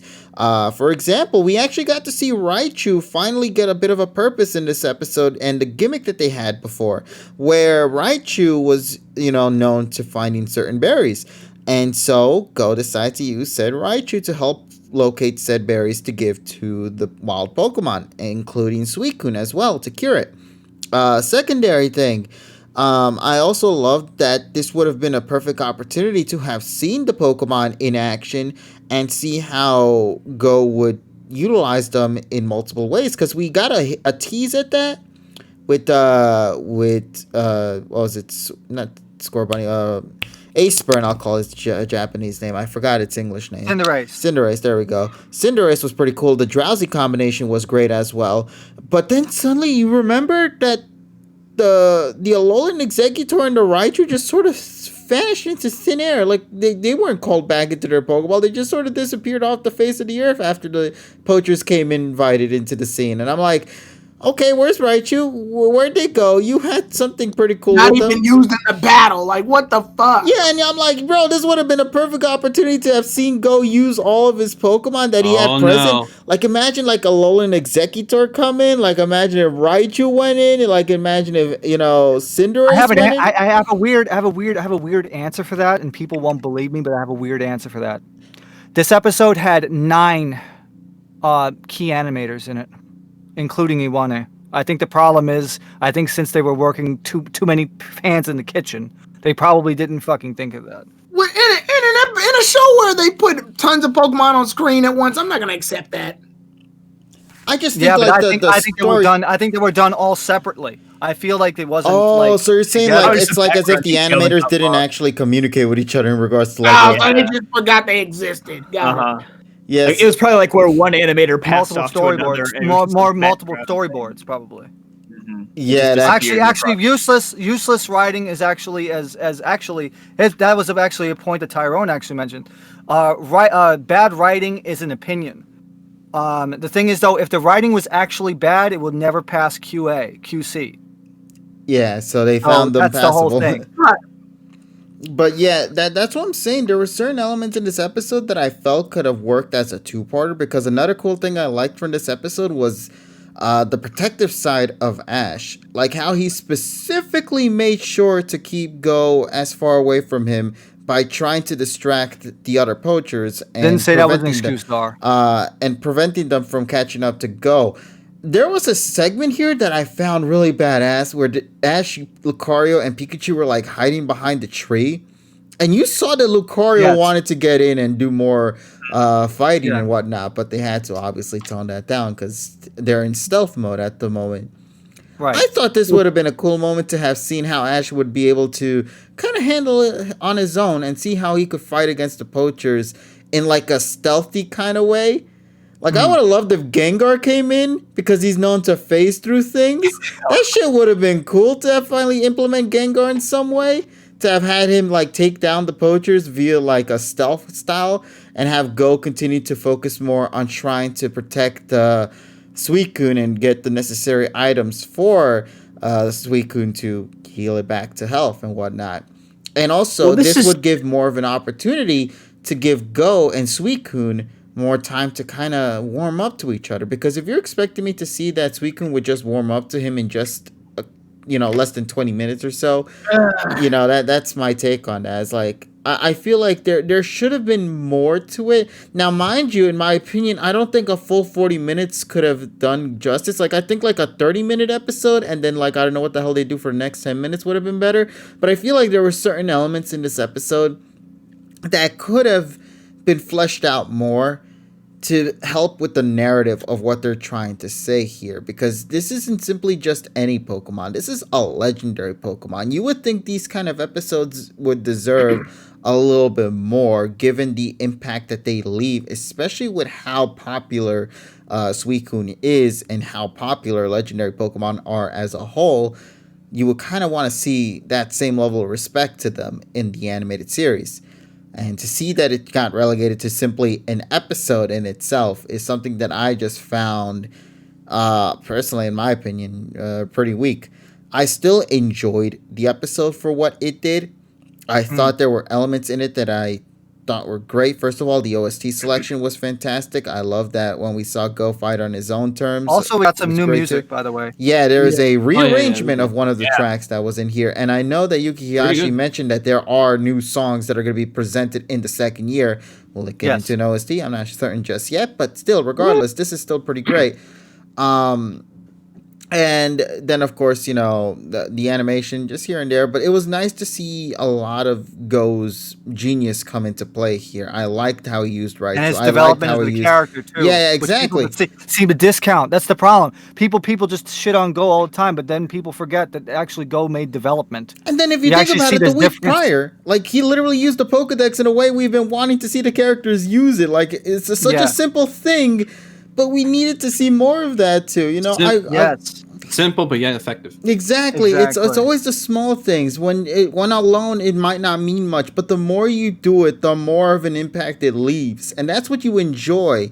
And I liked seeing that from this episode. My criticism just lies in the part that I just felt that there should have been more to have made the pacing feel more better handled rather than rushed. And I just didn't like how it ended, because it's like, okay, Jenny just came in, the poachers were frozen to death, I guess, and they just got their We were asses frozen today. yeah, and they got their asses captured. Jenny took them off. Pikachu did the salute. 10 out of 10 episode on that part alone. Go wanted to release Suicune, and Suicune decided to stay. And then the episode ends with them being at the lab, and Suicune just simply lets out a giant roar, and it vanishes off into the unknown. With Go saying, "Don't worry, Suicune's here," and you're like, huh? Okay. Yeah, exactly. Yeah, I'm gonna also say something here. I mentioned that last week I was gonna enjoy the episode if the ending was good. I felt that the episode was not vanilla; it was actually unorthodox, and that's not a good thing, and that's not a bad thing. But I did like So that neutral? they did. Yeah, it's kind of neutral. I still give it an 8.5, but only because of the fact that Raichu is Go's official drug dealer. because you got to remember that the suitcase looked like a fucking Latin American drug cartel. Also, I found it funny that Go used a fucking potion which is like 20 HP. Like, what the fuck is that gonna do? Like, but also I want to actually take this opportunity also to mention what Kuro Brilitz, because we talked for like a few hours yesterday, and he thinks he knows exactly where this took place in Johto, Route 35. Because Why that's Route 35? Route 35 has a lake, and it's also connected to the Poke Park, for the Pokemon catching park. And also you could find Drowsy there, which is the whole fucking point, which is why fucking Go got a Drowsy. And also, I guess that's another thing too. I was surprised with that capture too. And I was thank really you, surprised. thank you, Kuro, for that. Thank you, Kuro Blitz, for that piece of knowledge. I would have never gotten it. He knows more about the games than I do. Shout out, Kuro. Yep. Oh, yeah, I caught a Drowsy the whole time. Here, watch this crappy, cheesy, kiddish animation and show you how I got it. Okay. Why didn't you just catch it on... Okay, whatever. Fine. Go got the Drowsy. Fine, let's go. I don't know. It just gives the writers permission to have Go have any Pokemon he needs for the situation. Also, I think the problem is TPC is giving a quota for the anime series, and that's probably what's the problem here. Yeah. Yeah, that's functional as hell. Yeah. Yeah. That brings back to the point where there's just too much shit going on and trying to mix too much shit, and sometimes the product, some of the aspects of the product are good, but some of them are bad, and that's why the series is so divisive. I don't know. That being said, I enjoyed the episode that aired before this. When I found the Diglett episode more entertaining. No. Yeah, the Diglett. No. I'm talking about Yokai Y Academy. Oh, okay. Oh, that I one. got so Okay, lost. okay. I was like about to say the Diglett episode. I mean, the Diglett Honestly, I episode think was the still Diglett good. episode was better than this episode, but... Except for the Team Rocket bit, but that was still No, fun. actually, another point that Kuro actually told me yesterday also is that the poachers kind of reminded him of like the original Team Rocket, where they had poison Pokemon on their teams. Yeah. In the games. So I think that's probably what they were referencing from the games. But again, like I said, defaultly they usually get bad guys poison types too. Poison or dark. You know what's kind of funny if you think about it? This episode, if you really think closely about how it's structured and all that, doesn't it kind of remind you a little bit of the Sobble episode? Because it's kind of structured similarly too. There was how the episode capture happened out in his review, actually. Yeah, exactly. There's just like a lot of comparisons to that episode. I'm like, you know what? You're right. I compared it to movie 4. But yeah. Compared it to movie 4. Yeah. Oh, yeah. I remember telling you, don't No, disrespect Tyrone, like movie that. 4 is way more boring. Oh, of course. Exactly. well, it was more boring in the American version because you got extra fucking 20 minutes that nobody wanted to fucking care about. Ay. But yeah, wait, speaking of where's Polly? She's in the call. Oh, she's Wait, my do I sound better now? Yes, you do. Yeah. Okay, Yeah. good. No idea what happened prior to this. We need your opinions. Okay. Comment oh, that's not boy. true. Everybody hates the Sobble episode? No. Not everyone I hates don't it. hate The the fuck. Sobble I loved episode. it because they went to It was good. When I first watched this, I had a lot of salt, and then I thought about it later on, and I had even more salt. I got really angry. Now I feel just kind of apathetic towards it because I feel like, and a lot of the other like YouTubers and whatnot in the community were saying that this was an important episode for Go. So as long as that's the important thing, like I guess I'm fine with it. But I just have little things that just really piss me off. So number one. Like what? Number one is actually what KG was saying about both Suicune and the poachers. I feel like Suicune just constantly gets shafted. It's like we got the Raikou special with Jimmy and Marina and Attila and Han? Attila and Han, yeah. Which was longer than this episode. An entire 3-parter of that, and I thought that was great. Like Actually, technically, it's one because one because Hoso 3 is originally a one. It's a one thing. But it's longer than this. Yes, it's like 90 minutes. And then the Entei movie is arguably one of the best OS 1 hour movies. to be honest. Oh my And god, I I love don't know movie how we 3. feel about Well, that the, depends which one we're talking, four. the sub or dub. Yes, A good Well, answer. That's good. the answer I wanted to hear, man. I love And them then both. it's like Suicune just constantly gets shafted. It's like even the whole thing where episode 1 of Johto, they see it and then they never go back to it except for movie 4 because that whole thing got messed up with the GS ball arc. It's just poor Suicune, man. Like, and that being said, with the whole thing with the poachers, it's like, why should we care about these people? It just felt very. I wouldn't say it's Thank bad you. writing. When I would Hunter say J it's exists, when lazy poachers, writing. It when just poachers felt like like Hunter J exists, yes. felt like a Suicune shoehorned into a generic character of the day episode. That's what I think pisses me off the most. Like it really should have been a special. And furthermore, it would have felt more like a special if they brought back even like the Matori Matrix or random Team Rocket grunts. I don't care. Just not these randos who we're just never gonna see again. That's It's a like, what good makes- point. what Why happened to didn't they Bob? utilize Team Rocket? Like, this would have been a perfect chance to have seized the moment with Team Rocket.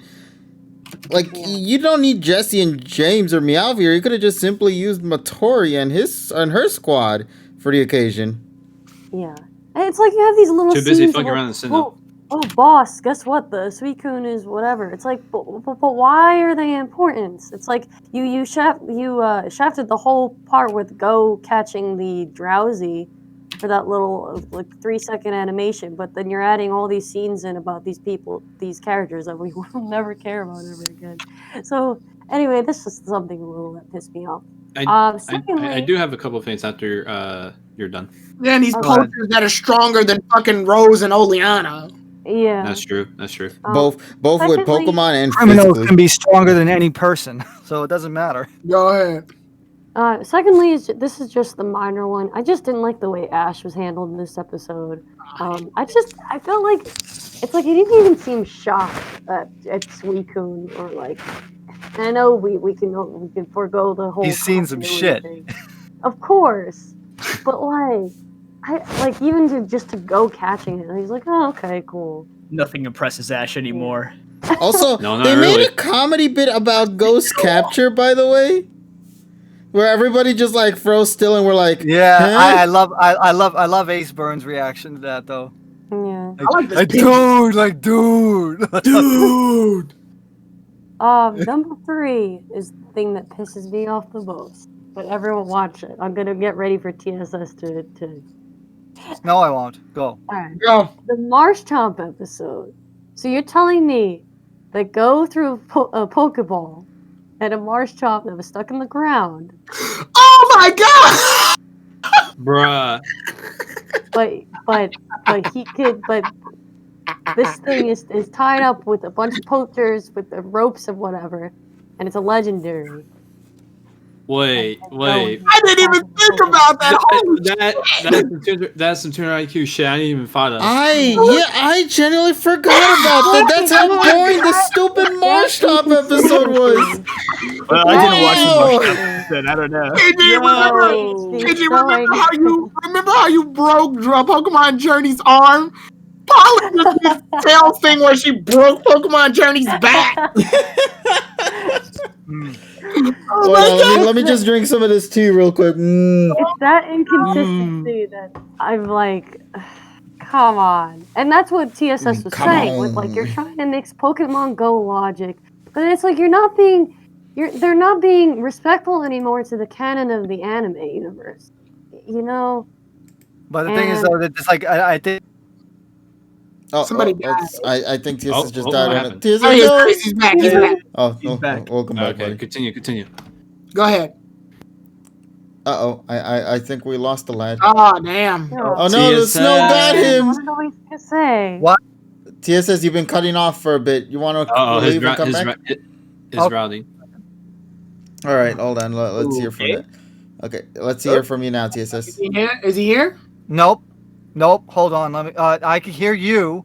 And we can hear you. We can hear you now. Yeah, we can hear you. Okay. Let's hope that it doesn't fucking cut out. All right, I think we're Fucking good. Verizon. Yeah, we'll let you know. But anyways, I mean, no. I mean, I was saying it. I think it's just like the they're basically having now, since they're mingling everything around, they can't find.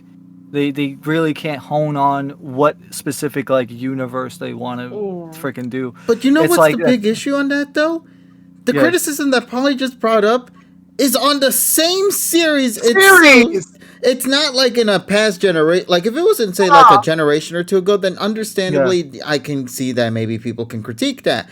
But when you bring up this sort of logic into the same season that you're still currently going in right now, not too far off into the future, you know, you see the Suicune Capture, and somehow that gets passed on. And once again, to Polly, I did not remember that whatsoever. So I'm very happy she brought that up because I wouldn't have. This is why we ask for everyone's opinions.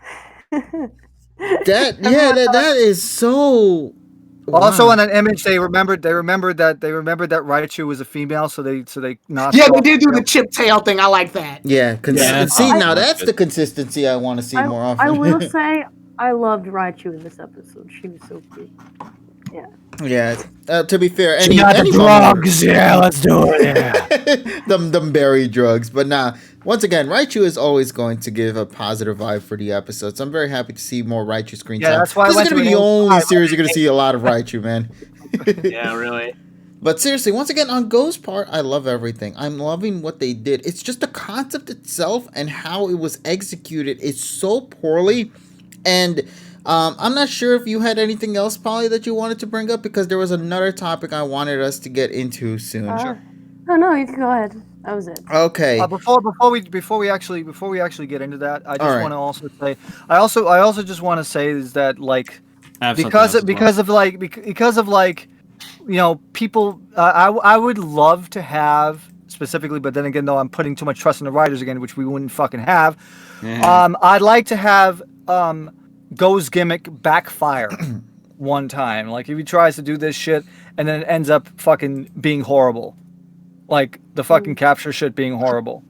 I would love to have that happen. I don't know if they're going to be doing that, but that's just my opinion because we already seen this happen like 2 times already. I want to see if they're going to fucking fail like that. Well, Dugong 2.0, no, it's got to be more elaborate than that. They got to do it. They got to do it with like a legendary. Kevin, do you want to go first?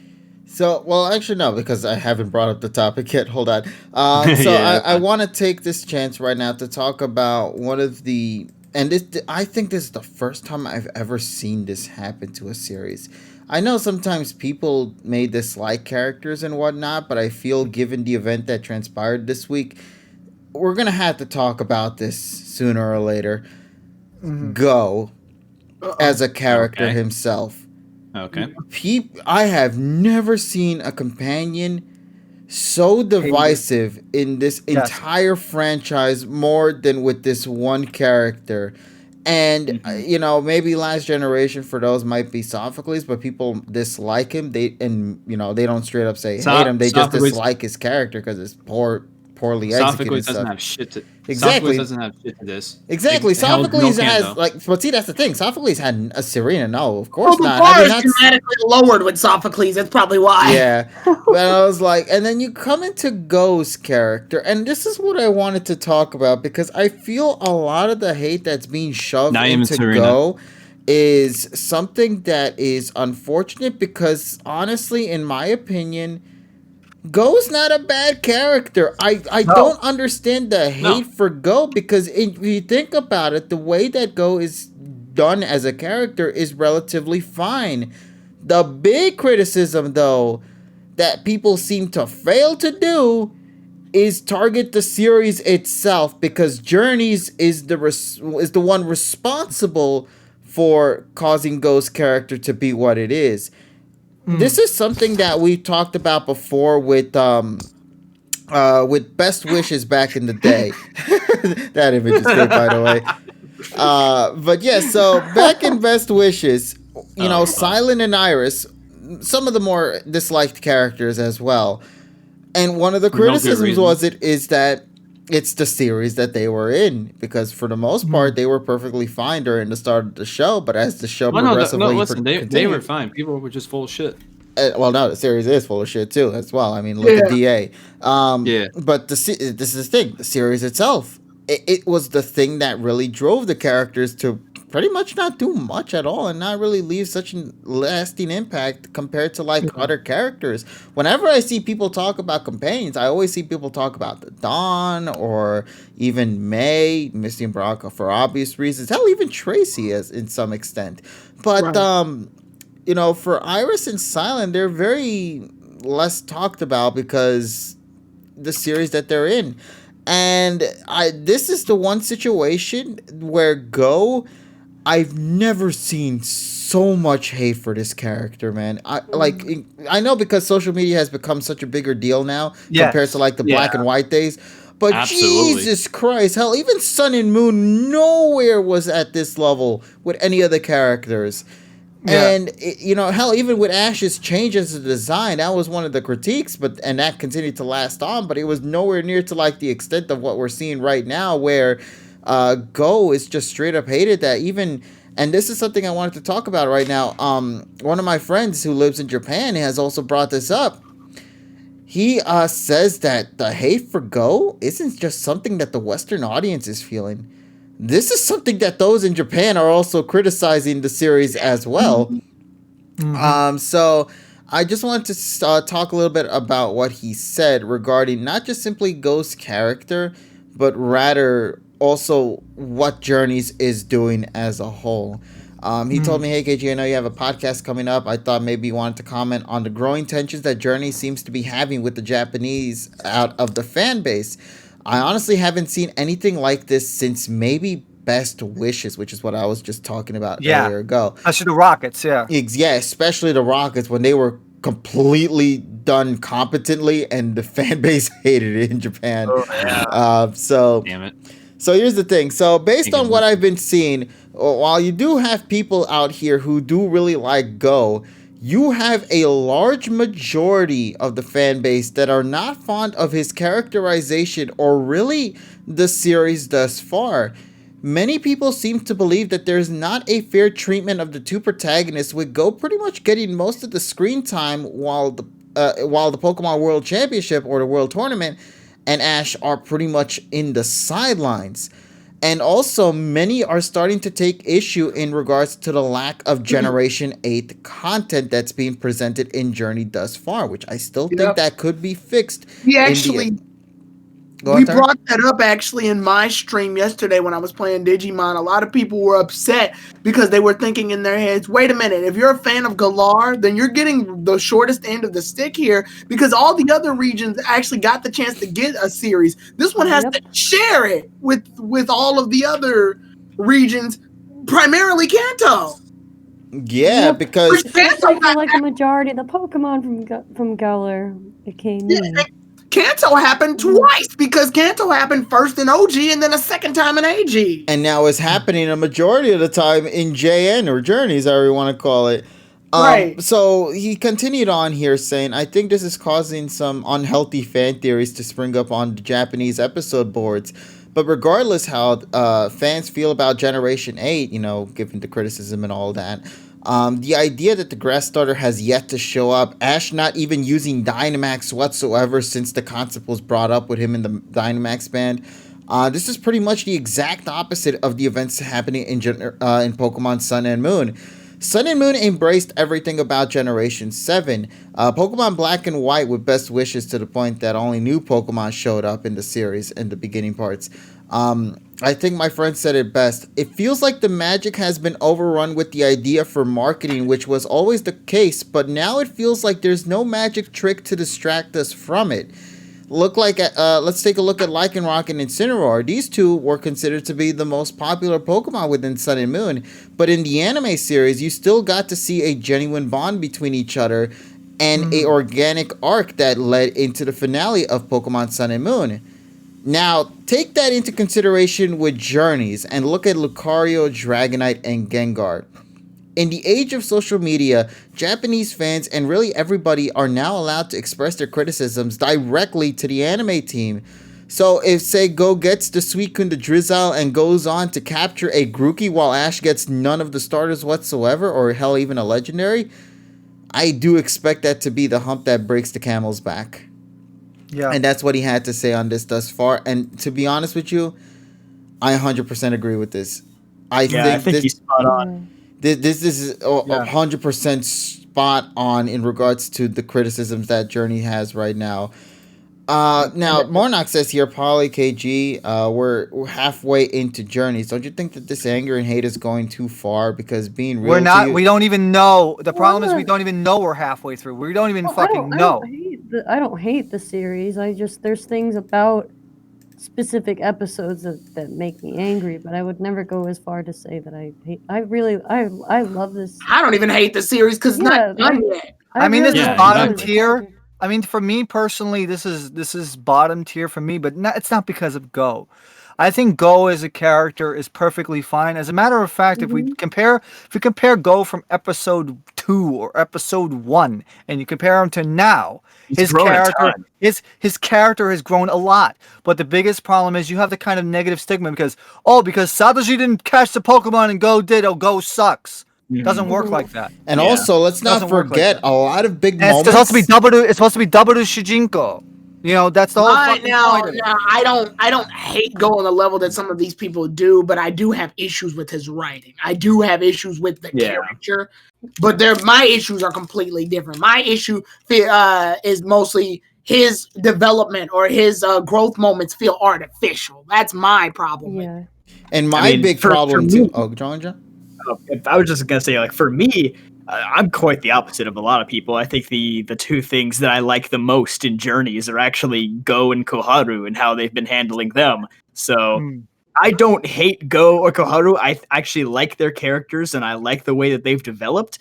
But like Tyrone said, I think that the writing moments are a little iffy. That's the big problem.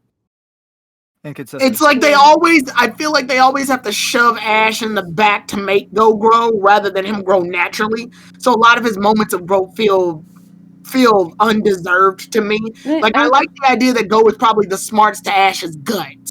Yeah. I think that's why a lot of people like Dawn so much and Ash's dynamic with her because they played off each other. They used each other's strategies in battle, and I think we're not really seeing much of that here because it's just the pacing is kind of all over the place. And then May was obviously more of a mentee to Ash, so it's like they each had their own different relationships with him, and Go and Ash have a great relationship, but there's not much where they can. It seems like they're like learning from. I don't know. What do you guys think about that? Like, Well, Richie, did you have anything to say though, Richie? Oh, go ahead, Rich. oh yeah, sorry. I mean, it's not about this topic in particular. I mean, I just have like a little bit of a variety. But just to get it out there right now. But number one, it's I don't think we talked about it yet, and I'm surprised Sauron didn't, considering he was pretty at least adamant about it when we were watching it. I was waiting for my turn. That's fine. I'm not sure if this is the one you're talking about, but in case it is, then I guess beat you by Go step. ahead. But anyway, can we talk about the fact that when it comes to the legendaries and how they handle the power scaling? I think when I look at this episode, it kind of just reminds me of how inconsistent that is. Like, for example, like one episode, let's say Reshiram appears and he appears and destroys things like a fucking beast.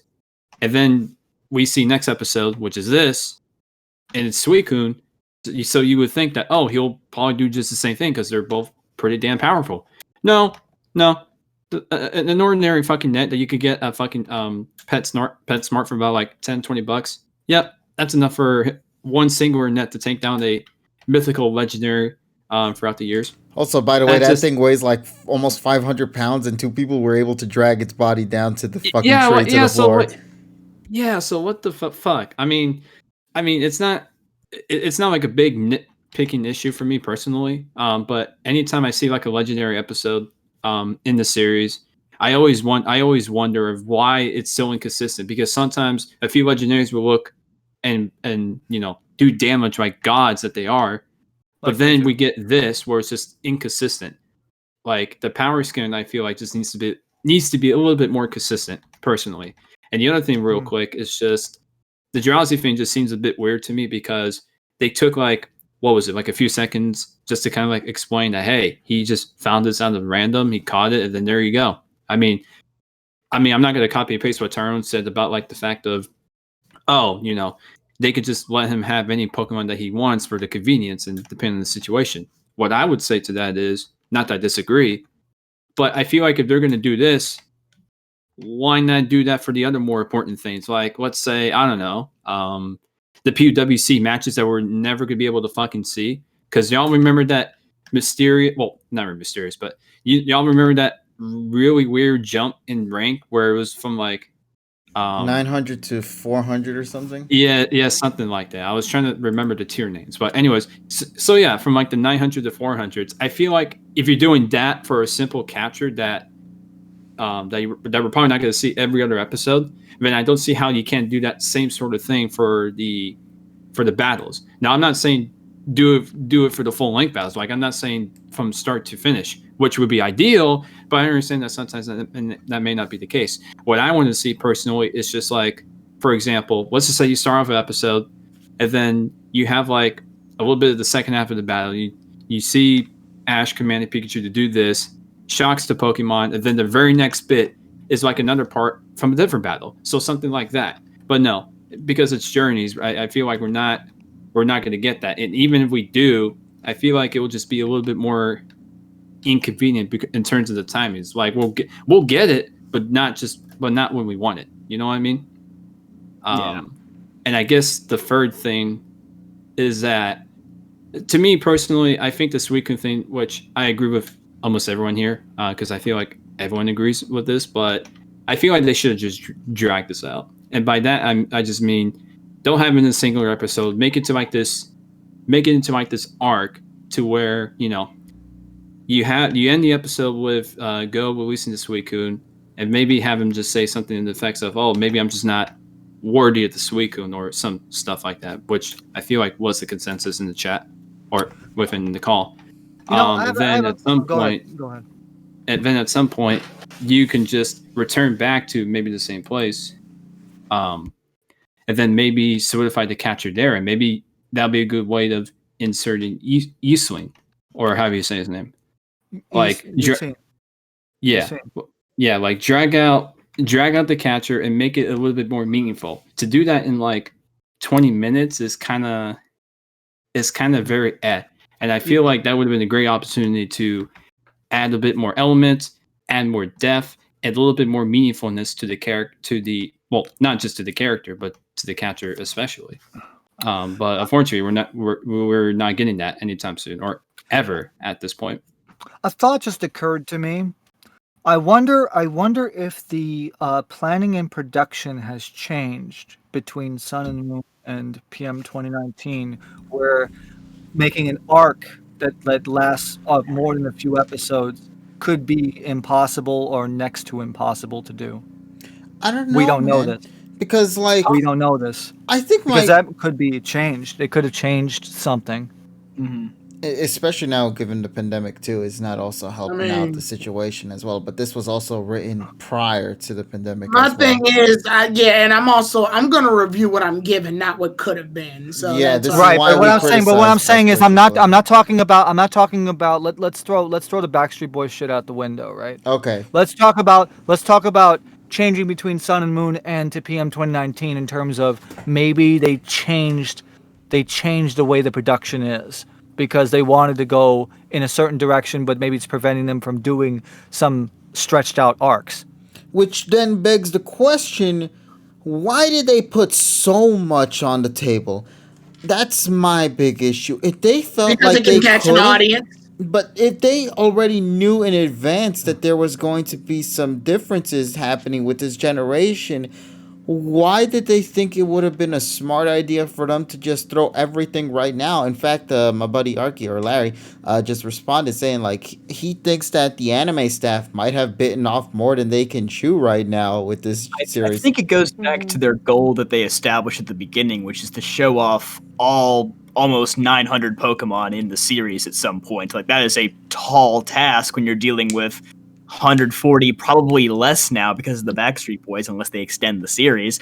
Right. Which they can, because there's nothing saying that they can end it next year. They can't stop. Yeah, there's nothing that says that they can't stop. I mean, realistically, we don't have unlike a region, we don't technically have an ending.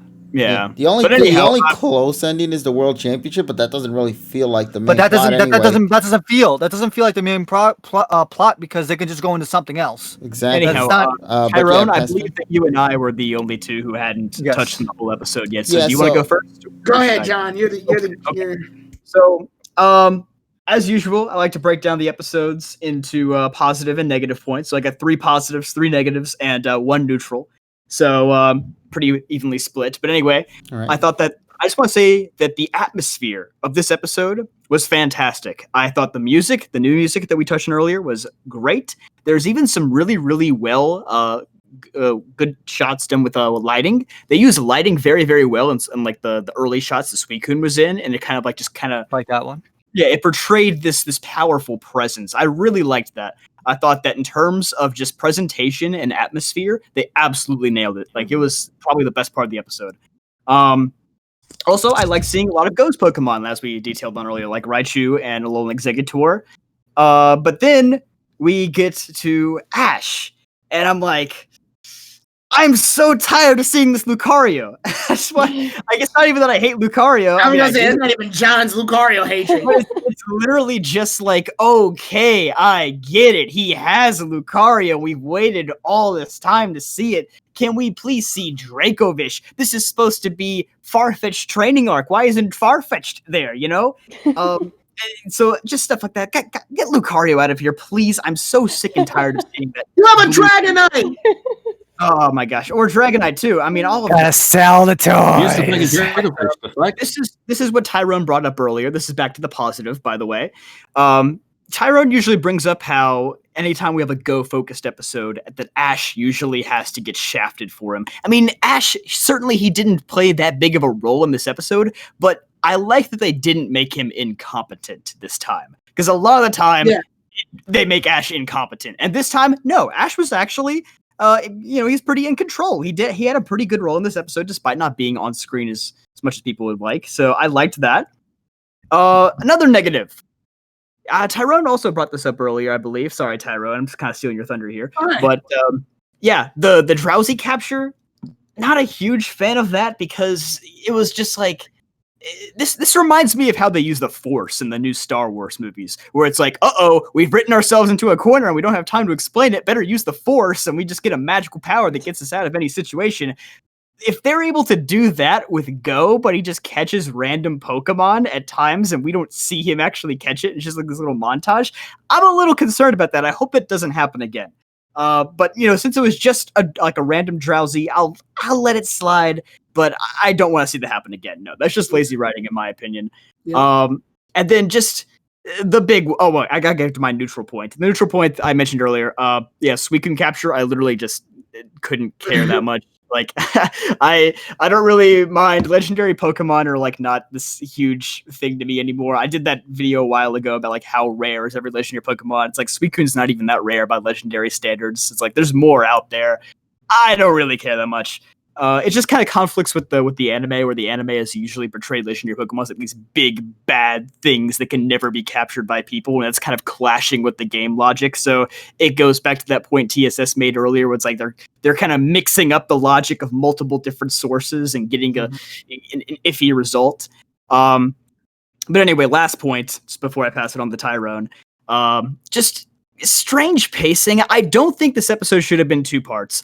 I don't think a lot of episodes that people say need to be 2 parts should be 2 parts. No, I don't think that's an issue. I think the issue is that they just don't use their time as effectively as I feel they should. And this is a big issue with like, I'd say 80 to 90% of Journey's episodes. And like, it's a lot of them just kind of, they could be fleshing out so many better points that they choose not to. They choose to focus on more mundane stuff. And I just want to see them use their time more effectively, and it could have made the biggest difference for this episode. But overall, I'm still leaning on the positive side. I give this episode like a solid 7 out of 10. Tyrone, on to you. Okay, so I'm gonna put this one right here, out here right now, because I said it even when we watched the episode. My issue isn't even that Go caught the damn thing. Catching Suicune, weirdly enough, is the least of my worries, because if anything, the Adventures manga has proven that trainers can have legendaries, but if they're not a good trainer and they don't know how to utilize that power, they can easily get stomped like anybody else. Right. So that's not my issue. My issue, and the sad part is that the show actually made my eyebrow raise in interest, but then took it the other direction. It's when the scene where Go is trips and is like trying to return Suicune back to his Pokeball. Before he does, Suicune uses Ice Beam on the Pokeball and leave. I liked that a lot. I liked that. Because it was like I got caught by you, but I did it to escape. I was using you. You're not going to pin me down like these other humans did. I love that idea. That is perfect. But then I remember one huge thing. This is Journeys. They're going to fuck it up. They're going to fuck it up, aren't they? They're going to fuck it. They fucked it up. Shit. I wanted Go to catch this Suicune, but the caveat is that I catch all these Pokemon just by chucking Pokeballs. But do I really get the chance to sit down and try to earn their trust? Now, I know what a lot of people are thinking, but the tree. Polly, you're going to love me for this one because I give Dawn props.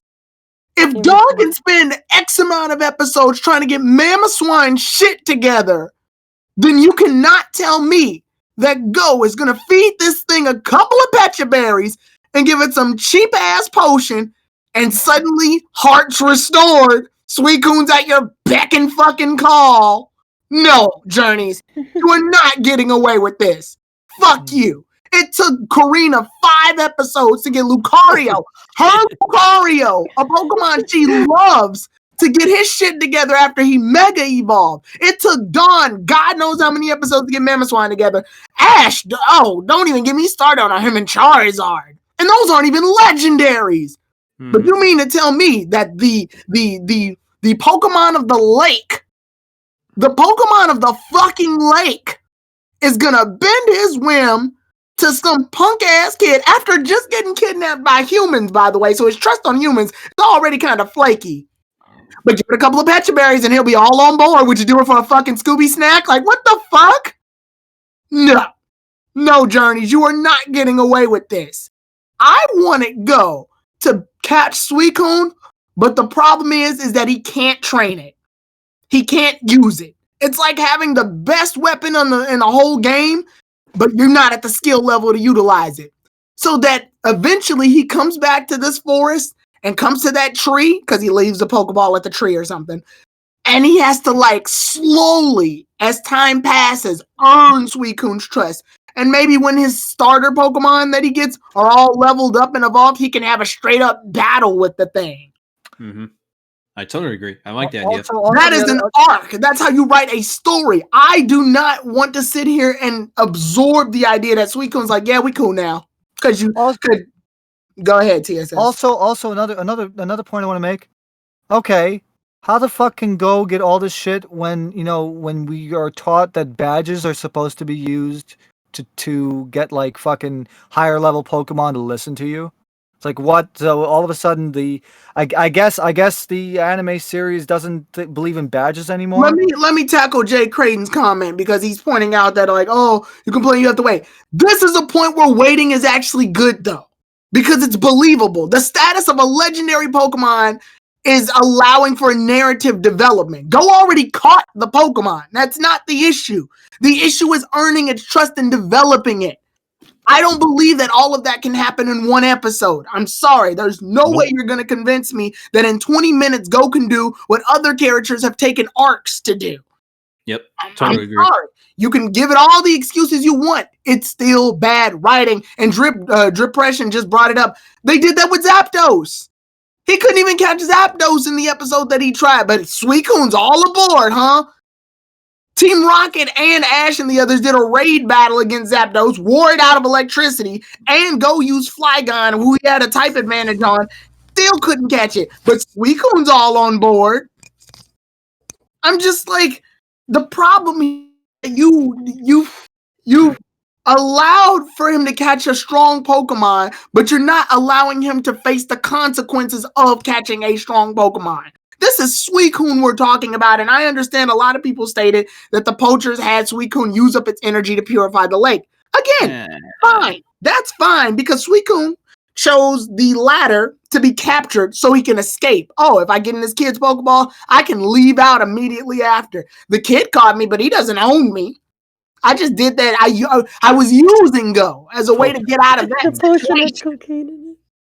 Yeah, I was using Go as a way to get out of that situation, but I'm not gonna bend to his whim. Fuck him.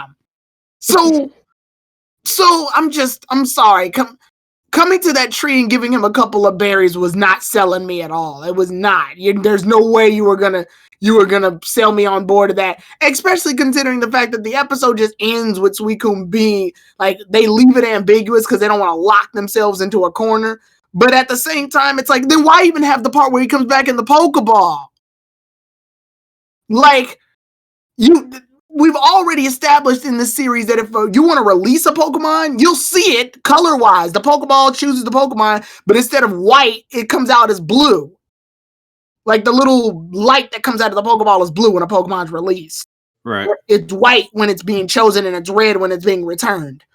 So all he had to do was say, he could have just held the Pokeball and say, I still have Suicune. He's out there though. And in order to officially capture him, I'm going to have to battle him at his best. Because a lot of Pokemon, as established in the series, don't like being caught unless they A, willingly want to join the trainer, or B, you got to earn them. It's the reason why Bulbasaur said, yeah, you can catch me in the OG series, but you're going to have to fight me first, bitch.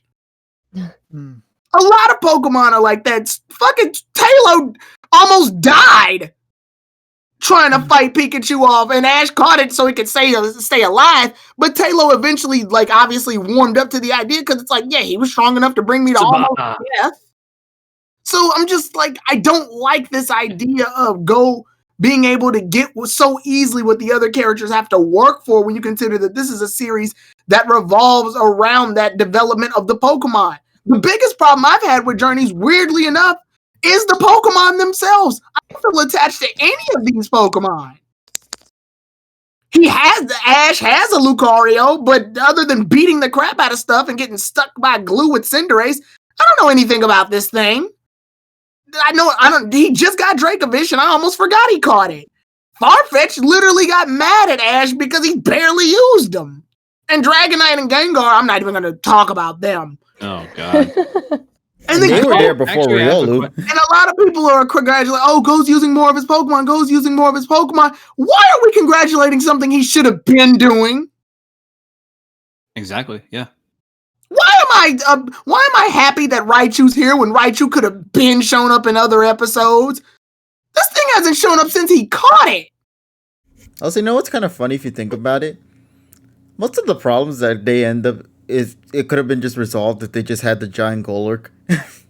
Oh my God! Don't even give me. Yeah, I forgot that. You little puny humans. There at the end, right there. And then, the other thing is, I joked to Tyrone is that if he was writing the episode would have been done in 4 minutes. Hey, but at least I could have given time to see. Hey, let's say 18 minutes of actual battle, please. When we were talking about the poachers. Now, like I said, I wanted to bring up poachers like Hunter J. So again, probably I give Diamond and Pearl some fucking credit. Hunter J at least was a hunter that I knew. I knew that when she showed up, shit was gonna go down. She's a poacher. At first, she started off as just some person who wanted to catch Pokemon, but she showed up enough times to make me believe, this makes sense. Who are these random jobbers that are somehow on the same able? Who are these people that are somehow able to weaken Cinderace, but Oleana and her Milotic couldn't? What is this show? If you get jumped in the middle of the street, does the guy have to fucking introduce himself to you? No. We're not gonna allow us to introduce ourselves. Let's take 5 minutes. We're not gonna excuse that though. We're not gonna excuse that as a way to show off the fact that this is Suicune, a powerful legendary Pokemon that's being subdued by people we've never heard of. and suddenly this is a problem. It goes into what Richie talked about, where Suicune's so weakened by this, whereas other hunters we've seen in other series have taken better precautions to make sure they can catch a legendary Pokemon. Yep. Not yeet a fucking net over it. I'm sorry. Look at movie 2, man. Oh my god. Yeah, Man, don't even. Oh, don't even get me started on Alexander. But I mean, yeah, Lawrence. Sorry, I don't know why I said Alexander. Nah, But the point being, the point being is like I liked what they were doing up until they allowed Go to get what he wanted. They gave Go what he wanted, and it especially hurts me because they know they're not gonna do much with Suicune. He caught it, but now what? We don't even have the time to work on their development anymore because as far as Journeys is concerned, Suicune has enough of Go's trust to do what he wants. He can command them in battle. So there goes that chapter. Also, speaking of Suicune, now we want to actually get to the point here that I was going to actually make. Because I know that a lot of people actually got the ending wrong, and oh yeah, go ahead with that one, TSS. Yeah, please, if I have to give it a number score, though, I'm giving it a 5. I'm sorry. Oh yeah, fine. The number score. Oh wait. So a lot of people were confused, because within half an hour of the episode airing, people were automatically assuming that, oh, Suicune has escaped Sakuragi Park. No, he didn't. No, it didn't. Nowhere in the dialogue said that they were doing that. Also, the ending part is just an illustrational metaphor, saying that now that Suicune and Go have a bond, will the other now they will find the other Pokemon in this world, and then you see the Suicune running animation like in Crystal. So while the mysterious nothing in the dialogue said that it can do that. Suicune could go travel the world and do whatever it wants. No, it didn't even fucking say that. It had nothing to do with that. That meant they only did that so that they want to see if Go can catch the other Pokemon of the world. That's it. You can go on Dogatsu's Twitter. He has the fucking translation. Yeah. Okay. So I want to clear that up because a lot of people have been quoting that wrong, and also Latin American Twitter was all funny about this. Oh no! Yeah. If there's any positive to come out of this episode, it's Latin America. I always know the Spanish people will always come in to save the day. And I want to do a slight nitpick about the beginning of the episode too, because the beginning of the episode kind of bothers me too. Sakuragi's like, "Well, Suicune's out there. Go get it, boys!" Like that's literally the. Oh, I thought you were going to talk about the Goldeen. Oh yeah, wait, that's one thing I was going to add too. They're like, oh, there's been sightings of Suicune. Well, who's doing these sightings? Sightings, reports, all that shit. Yeah, you know. I think they're citing about the fact that the like is the being cured. Remember the Zapdos episode where they had to legitimately find a plan to find Zapdos because they got misled information, and Go's like, wait a minute, what if he's at the power plant? That was good. KG, I want you to post the one image. You know what I'm talking about? I got it here. Okay. The Go image, even though it's like freaking. Yes. I think I know which one you're referring to. If you could post it to me, I'll gladly put it on you. Yeah, this one. Yes. Oh no. Oh, and then of course the one after that. Let me. The one after that as well. It's sad. Why I gotta feel more? why I gotta feel more for the Pidgey that gave Go the bruh stare more than anybody else in this goddamn episode. And that's my problem. And that's my issue. We're never gonna see. I don't trust the writers enough to actually use Suicune in a freaking good fashion. And this is what I wanted to bring up right now. Just going. My last and final statement right now with Journeys, because. If they fuck up, if they absolutely mess up, too late. The Iris, if they mess up the Iris and Gary episode, I'm done. I'm done. You hear that, ladies and gentlemen? Y'all heard that? I have never been so disappointed with a show in my life, man. KG's freezing. He's gonna shoot Journeys in the heart. I have in my entire history, even with Best Wishes, I still stuck that through. gonna be like fucking Georgia. Journeys has done nothing but give me a goddamn aneurysm almost every week whenever we keep to talk about it, and it KG, I got something that's gonna me. make you.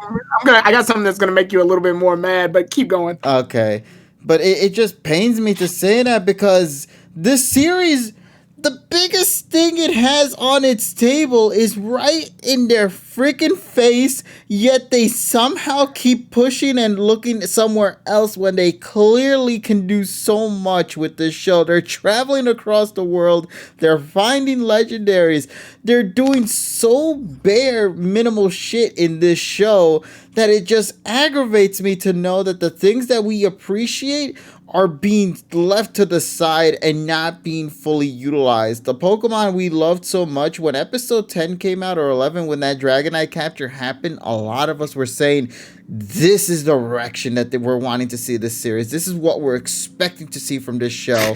And then as it progressed further on, it did nothing but just goes painstakingly down to the bottom. That Pikachu episode, the freaking Sword and Shield arc, the Mewtwo episode, the Sobble episode, well, not for me, but for others, the Suicune episode we're in right now, the Marshtomp episode that we were in, the Karina episode, the Bee episode, surprisingly enough. Boy, which battle? The first one. The first one. Yeah, because So I think what you're saying is, in a month and a half from now, when the Gary episode is bad, you guys are going to want to tune in for Tyrone's inauguration to head of the PokePod. Yeah. Well, actually, no, it'll be me because I'm a true fucking Pokemon fan that even watched through fucking Sun and Moon. It's gonna be this Sun and Moon. I watch every fucking episode, even when it's fucking bad, even when the series was bad, even when XY was fucking bad and Sun and Moon were bad. I never fucking stopped watching. And also, Tyrone never watched Sun and Moon, so I can't even give him that title anyway. The whole of it? I have never. I hate some series, but I have never dropped it. I watched the beginning and the end. I didn't What about watch the Necrozma middle? arc. What about the middle? You didn't watch the middle. Because everybody kept telling me the Necrozma arc was ass. No, All right, actually, we said, No, the Crossing Mark was actually good. It was actually good. That was actually good. That was actually the best decision that they ever made in that I one. feel the Nebby arc was better based on what I've been seeing. somebody says, what's going to happen to the PokePod once these episodes drop? I'm gonna be the you new host, better cross bitch. your That's goddamn right. fingers Yes, that that's these gonna be the new episodes are good, my friend, because I don't know what I'm going to do. I thought John was supposed to take it over because of the ACU canon. Oh, yeah. Okay, so this is my ACU death right here. Yeah, Who would have thought that the yeah, thing would kill me was the thing I loved all this time, man? How sad of a story this has become, my friends. Actually, wait a minute. By that logic, me and TSS would be fucking dead. Oh yeah. If you guys are Snap dropping it too, then Dude, it's boys. I mean, I guess. KG the Wait a minute, watch party. confident, flaccid goat. Confident, flaccid goat velociraptor. There we go. There's a combination for you. Hey. One of these days, there's gonna be a PokePod session that is JPR, a not so good morning, and it's just me talking to myself for 2 hours. Like, where'd everybody go? Everyone got snapped out. Dust. Good evening, everyone. Good evening. The first hour. All my friends are Somebody's dead. saying, what will Ash do if... Well, I mean, what will I do if Ash gets Grookey? Here's my question. How will you guys who've been wanting to see Ash get Grookey respond to that? Because I don't care. clearly, I don't see a give a lot of shit. people are wanting to see Ash get Grookey, but here's my question to you guys. What are you gonna do with him? Do you want to see Journey's Ash get Grookey? Given the criticisms No. we've seen and thus Not far with with this this writing. series? The fuck? That You thing's not gonna be the light of really want day. to see Ash get that monkey? Do you if Ash really gets Grookey- believe that If Grookey's Ash going gets to be Grookey, fine with he's gonna Ash? send out Blue Grookey in the next episode, and he's gonna say, "Blue Grookey, use Aura Sphere." Record it. I'm Grookey. Literally, I'm speaking to the Grookey fans out there. I legitimately all want to five of see. y'all. Yeah, all one of you. So we have an Intellion episode next week, by the way. Oh yeah, that Oh, yeah, episode's gonna be of course, fucking yeah. great. KG, Mess something this, fucking here it up. is. Here it is. Here's what's gonna make me mad. So KG, did you listen to that preview music? Did you listen to that preview music? He died again. See, he died this for the second time in 2 weeks. Sorry, I just had war flashbacks to the fucking Yeah, YouTube preview. Oh wait, no. He's gonna be on the watch people die inside compilation. That means God, that the no. Inteleon episode got this epic music, but from you two, we got. No. You want to know? No. See, this is the reason why I didn't talk about it. That fucking Inteleon preview was so good until it went back to fucking 1, 2, 3 at the end of it. I was like, oh my god. I was so frustrated because it was this somber music. It was going so good. Everything was great. What? The shit in the song. You were there. Even when Journeys does good, it fucks up. Like that preview alone is the perfect representation of what Journeys really is. It clearly has everything right there, but they go to the basic shit that everybody expects from it, and it ultimately does not pay off in the end. All it does is just makes us angry. I just want to let y'all know Suicune didn't even get epic music for its preview. No, it didn't. So why did the Inteleon one get? So what's so special about this Inteleon? Watch, they're gonna come up with some shit for that. Catch Inteleon. Yeah, he's gonna put the other one. I just Hay que atraparlos a todos. You gotta shrink it because you can't see the whole thing. Oh yeah, hold on. Oh yeah, because look who's over at the side. Look who's in the deck section. I didn't even notice that. It's fucking Suicune. Hi, Aki. Hay que atraparlos a todos is what it says. See, yeah. Pretty much captured them all. Hey, Brayden, when it comes to writing, there's a difference. Certain things can be certain things can be prolonged, but other things would need to happen at the time of. They're like I said, I don't have a problem with waiting all the time, but if it's used horribly, then it's bad. If it's used well, then it's well. Like there's different writing things for different situations. That's like saying that that's like saying I would appreciate a funny moment when there's a serious moment happening. You wouldn't want a funny moment every time, then you want it with Sun and Moon. But shit. So there's a difference, Jay Creighton. If waiting is used effectively for narrative purposes, it's fine. It's fine. It all depends on what they do. But if they do it good, that's great. If they do it poorly, you're gonna hear people talk about it. And sadly, Journeys has been really taking a lot of that, and a lot of it is mainly negative. And sadly, this trend I feel is not going to die anytime soon, especially given that we're almost at the 60s. This is even worse than the Serena shit that I criticized back then. I've been saying one thing since we shifted to Fridays, and originally their excuse was, "Oh, it's Sundays, so we gotta be episodic, right?" I always said, we know that the time to produce an episode is around 6 months. And that happened back in September, I believe it was. That was when the shift happened. So I'd say...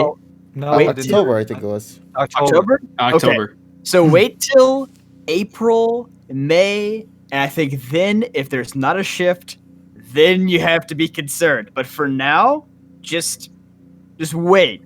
That's the only thing I'm going to say. I'm saying the Iris and Gary episodes are coming in those months.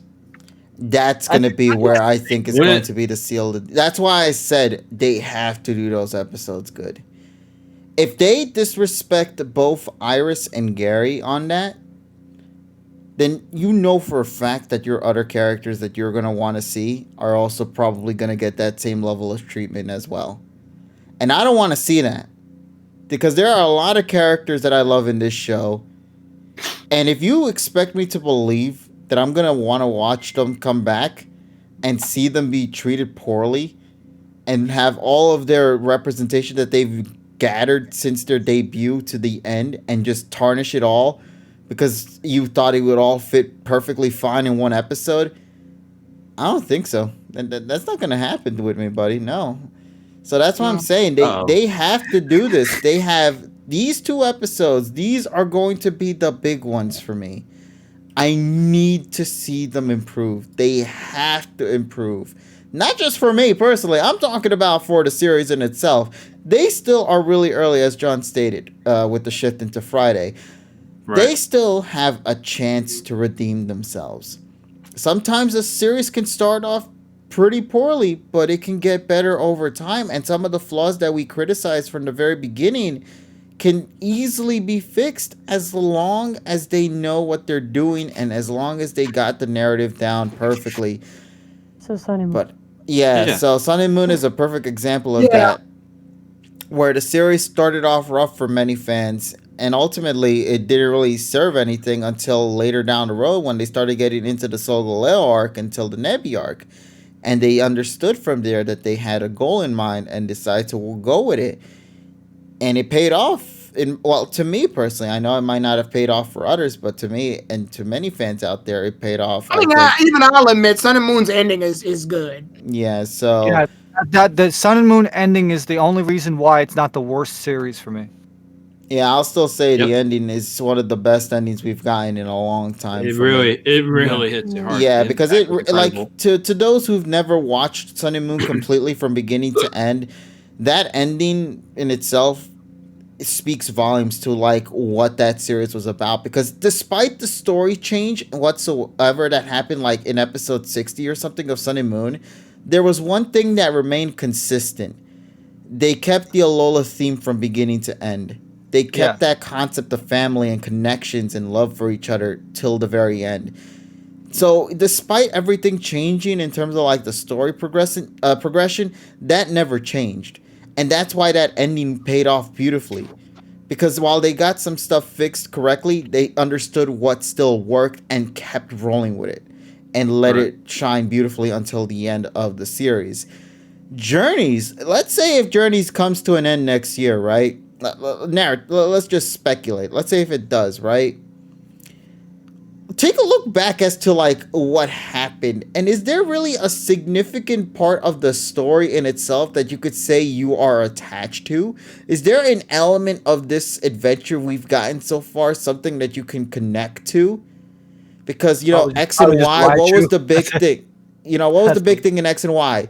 The family. It was about the X and Y family and their journeys and how every one of those characters had grown with each other, not only individually, but together. Sun and Moon, it was always about the love for Alola and the concept of being together with friends and family, and how it paid off beautifully in the end. That's why when Ash said farewell to his Alolan family there, it was very tearful to see. Even Best Wishes, despite its rough ending, at the end of the episode of Best Wishes, what did they do? They made Ash look up into the sky and see his past adventures and acknowledge that he still has such a long way to go to reach his goal, which was a perfect segue to get into X and Y. There are elements like that really make you appreciate just what you went through to get to that point. That's why you appreciate that. I can't say that for Journeys, because like a lot of the things I want to see are not even here. The World Championships? Pfft, who knows where the shit that is? What about the Rivals? Who knows where they're at? What about Go? Have you not seen what we've been talking about for the past hour? What about Koharu? Where the hell is she? What about all of those Pokemon he's caught? I'm not attached to them. What about That's Ash's Poliwag. Pokemon? I can't. This is hard for me to say. I don't care because I can't get attached to them. Why? Where the hell are they? This shouldn't be something I should be saying. Why am I saying these things? Why am I having to have these discussions? Why can't I just come into this every week with a more positive attitude, and instead I have to force myself and see even my friends here also having to go and criticize something and notice the flaws as well? This isn't something that shouldn't happen with a series that has been going on for 20 plus years, and clearly they saw that the mistake that went down in Sun and Moon, you would think that they would acknowledge that flaw and be like, okay, we'll improve on what we made mistakes from the beginning and actually see what we can do now to further take that and go, even beyond and make the show much more of a quality entertainment sort of thing. But it's just not there. And I would be fine if I was, say, talking about this in like the 20s or the 30s. We're almost in the 60s. Yeah. So Yeah. that's all I can say. I'm tired of waiting. I'm tired of just saying that all the time. I'm almost at 60 episodes here. Dragonite was there since 10. Gengar was in like the mid tens as well, like around 15 or 17, something like that. Yeah. And I bet you, I bet you some dollars that those Pokemon were written in before they even had the idea of the fucking World Championships. Exactly, man. And also the championship itself, they did. I'm pretty confident that was a last minute thing that they decided to add, just from the feel alone of what we Yeah, got. because I'm pretty sure. Yeah, because I'm pretty sure they didn't really have a story. They had No. like no story idea. But at least see, here's the thing, with this one, they immediately saw it and they tried to try to remedy it by bringing the concept up earlier. The issue, they just forgot about it for a while. That's the No, thing. they forgot to develop the other characters, and that's what it was. And it's kind of funny when you think about it because, like, Sun and Moon, that had like 8 characters, and that's also not including Team Rocket, which were their own right. So there's like 3 other characters there, so that's like almost 10 characters roughly that they had. This show only has really 2.5, and that half is Koharu, because even they acknowledged that Koharu didn't do shit for the first year. It's been Ash and Go. I don't Because know, all the man. plot points, at least because in Sun and Moon they were in one place, so it was just easy, and that's my biggest problem. Where I feel like Galar is getting shafted. I feel bad for Galar. If there's any region I feel bad for the most, it's Galar, man, because this game is the first. Well, this franchise, specifically with Sword and Shield, is the first since Gold and Silver to have hit 20 million units. People are attached to Galar. People are attached to the characters. People are attached to the setting. Too bad the anime can't do that shit. That sucks to me. That series, I feel bad for it because you know why? I love Leon. I love the gym leaders. I love the rivals. I love the setting. I love the wild area. I love the concept. I love the story. I love how it takes everything. The Pokemon have never been as better as they've ever been with Sword and Shield, man, in my opinion. Could you imagine if the university that Asher went to with Sakuragi and Go and Carl had just been in Galar? So primarily all the episodes could have been in Galar. I would have preferred it. The problem, such a little change. I think the issue with that, honestly, I think the reason why they didn't make a Galar anime is because there's not enough content to fucking make a whole series. I don't want to sit there and use that as an excuse. No, I do genuinely believe that. I'm just wanted to say, I'm inclined to believe it because you see how people complain about how the fucking games had little story. It's up to the anime to start. It's up to the anime to start taking liberties then to make up for that. Yeah, you can do a lot of world building. Well, guess what? We tried to fucking do liberties and then it doesn't fucking work. In OG, no. In OG, it took place in Kanto, and they've been to places that weren't even a part of Kanto. Fucking Hop City or whatever the fuck that was.